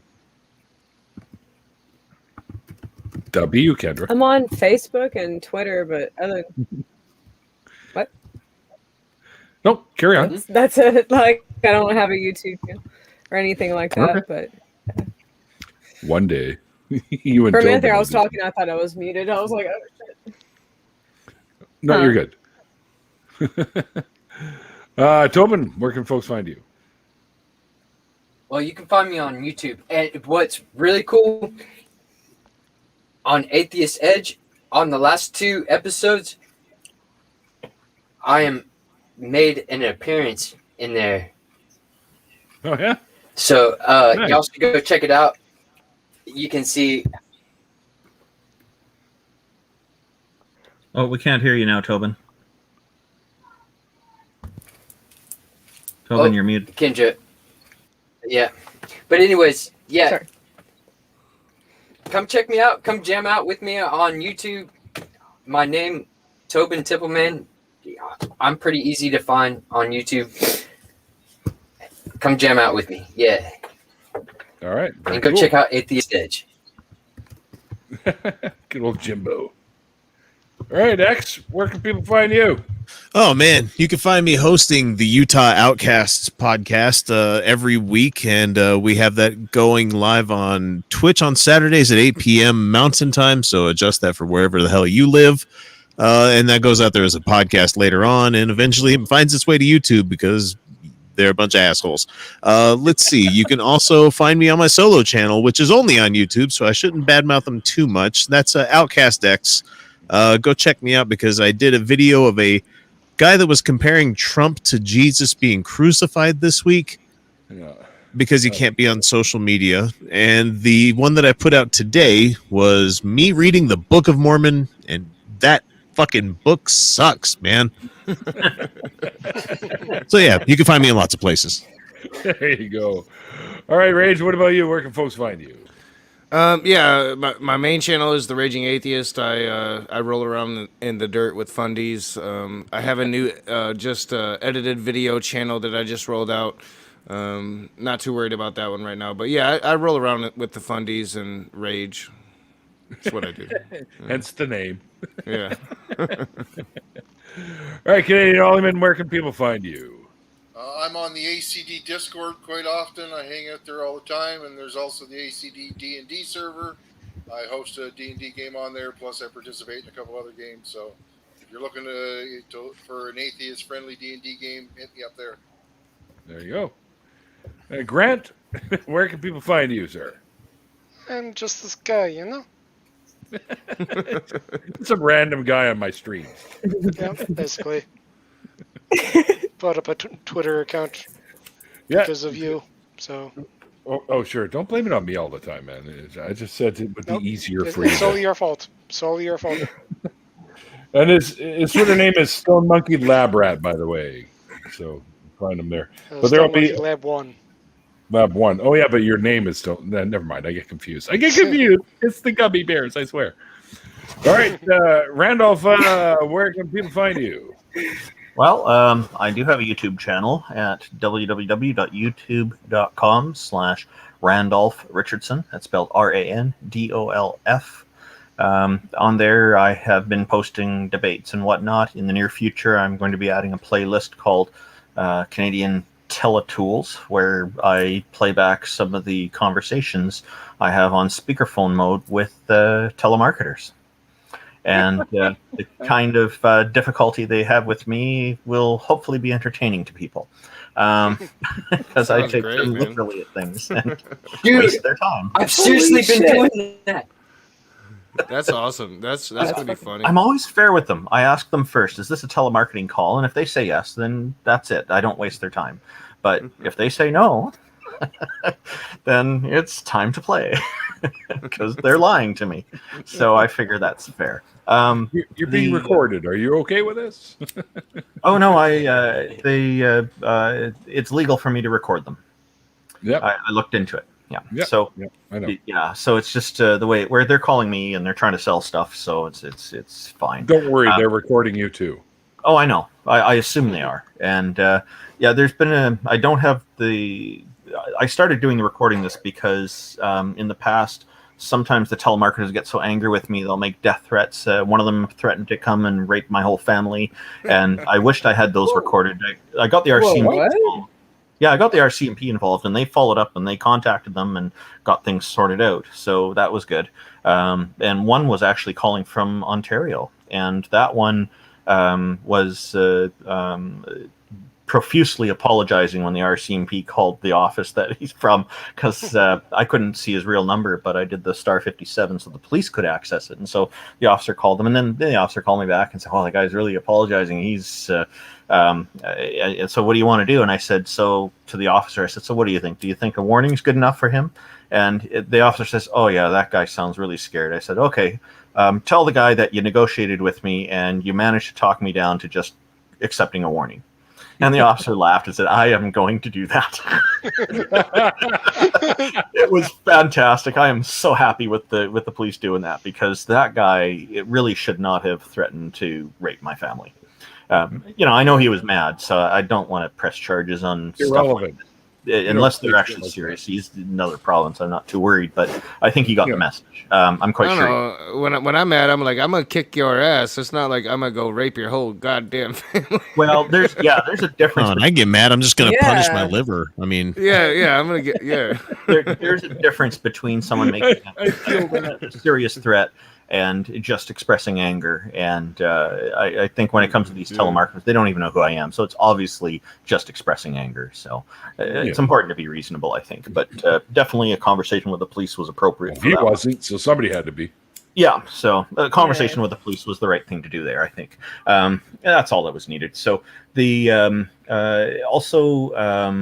I am running an organization called the Canadian Atheists. Neil is our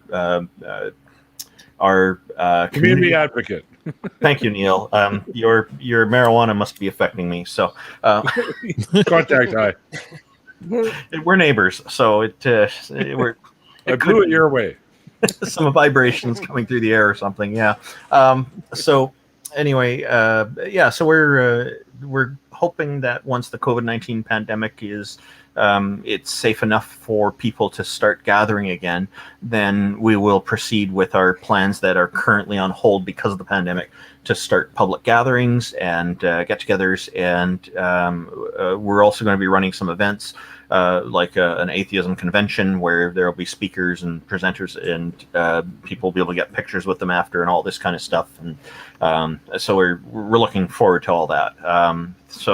That'll all be part of Canadian Atheists. You can read more about Canadian Atheists at www.canadianatheists.ca. And one of the projects of Canadian Atheists is called TNT, which is short for True North Talk. Neil and I are going to be co-hosting an atheism call-in program from here in Canada. The construction you saw me doing earlier in the video tonight is the future studio of True North Talk. And once that's done, hopefully in the coming months, I'm not quite sure how many because my time is part of the challenge for getting it completed, once that's ready, then we will be proceeding with that call-in program. And we'll take calls from all over the world on pretty much any subject. We'll probably generally steer away from politics, but everything else is no problem. So that you can read more about at www.truenorthtalk.ca. Thank you, everyone. It was a pleasure to meet you, Kendra. It's good to see you again, Tobin, and everybody else. It's a pleasure to chat with all of you here. And thank you, everybody in the audience, too. Really appreciate you tuning in. And thanks, Neil, for operating all this. Operating, buddy, it's just a bunch of buttons. Yeah. It's not like I'm breaking out a scalpel with fucking rib clamps or something. Get it deep. All right. Push buttons, Neil. Russ, you have been uncharacteristically quiet. Maybe he's frustrated. Somebody poke him. I think he's sleeping. I think he's frustrated. He goes by the name Frustrated Atheist. That's why we're joking like this. Yes. Yes. Russ, wake up. Put the drink down. Come chat with us. I don't know what happened. Maybe try this. Russ, wake up. You can bring your drink with you. Come chat with us. Okay. His picture shows a drink in his hand. Yes. Yes. Anybody can speak for Russ here? Yeah, you can find. Hey, I think it's really cool to get to talk with y'all. I really thank y'all for taking the time to hang out with us. Can you hear me now? Yeah. Happy birthday, Tobin, eh? Oh, yeah, happy birthday. Thank you. We can hear you now, Russ. Okay, not anymore. Awesome. Sorry. How much of that did you hear? None. None. Nothing. Oh. Nothing. How about now? Did you bring your drink or did you leave it behind? Nothing at all? Russ, did you leave your drink behind or did you bring it with you? Okay, let's get to the relevant shit. Did I take my what now? Just, tell folks where they can find you, sir. Oh, yeah. Well, my name's Kendra. I have Facebook and that's it, or Twitter, whatever. No, I'm Russ for Frustrated Atheist. I'm everywhere. Yes, indeed. I don't know why. There must be some kind of a delay or something, Russ, because it's not seeming to hear me, and you're coming in like 5 seconds later. 2, 3, 4, 5. Sorry about that. Russ, talk in your Boomhauer voice. It's okay. 3, 4, 5. Sorry. Sorry. Yeah, I didn't say anything. His internet connection ain't right, I tell you what. Come on, Boomhauer. All right. I guess we'll bring this to a close. So thanks to all my amazing patrons. You guys are awesome, and you help me keep this show going. Honestly, guys, it does help, and it allows me to do what I do here. So thanks for all you do for me. And very soon, as Randolph mentioned before, that we'll be starting up our own show called True North Talk. You can check it out at www.truenorthtalk.ca, or you can go right over down the road there on YouTube's here and sub to our channel so you don't miss the launch day. Also, we've also got the revamped and relaunched a nonprofit show which airs between Talk Heathen and the Atheist Experience every Sunday at 3 p.m. Central Time.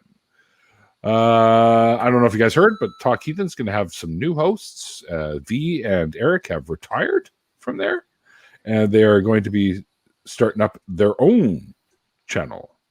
I'll get more details for that and let you guys know. So, yep. I just asked if they ever wanted to be on. They got a spot. So, yeah. And V goes for all of you.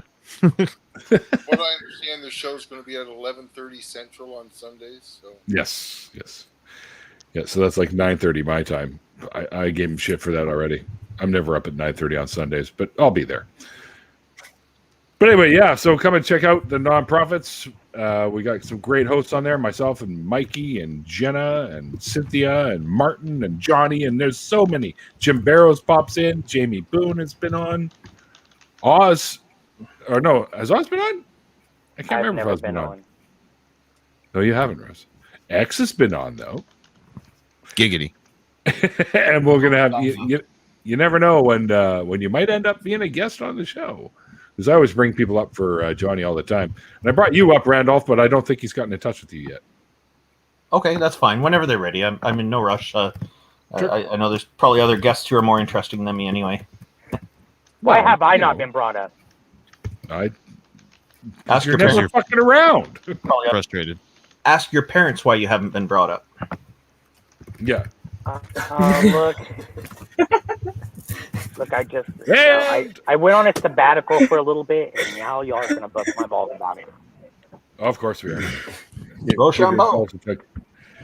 And on the last Saturday of every month, myself and Andy and Seamus get together for a little show we call Atheists Drinking Out Loud, where we usually make fun of shit.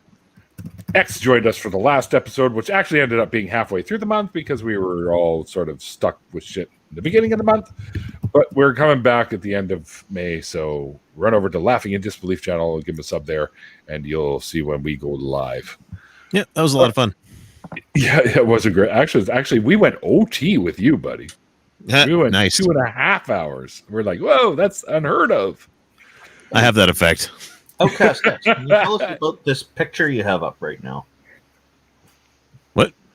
This picture you're using right now. What picture? I don't know what you're talking about. I don't know. Oh. It was a long time ago. We were drunk. We'll talk about it later. On Drinking Out Loud. Yeah. You're kidding. That's actually his every Tuesday night. Oh, really? Sassy. I mean, I do take care of my staff at work. I mean, full service. How big is your staff? I have about 12 people. Mine's about 12 inches. No, just kidding. 30 centimeters. Give him the bigger number. Give him the bigger number. Sounds better in metric.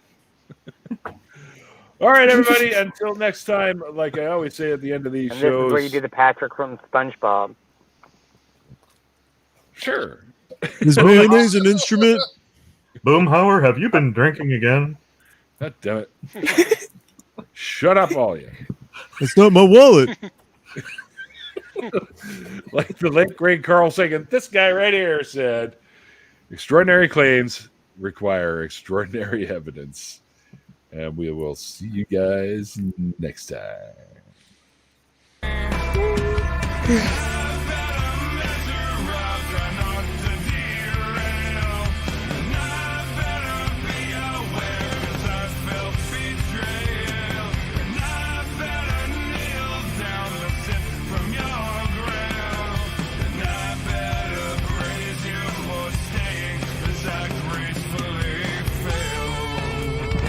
Hey, Bobby, stop pushing those buttons right now.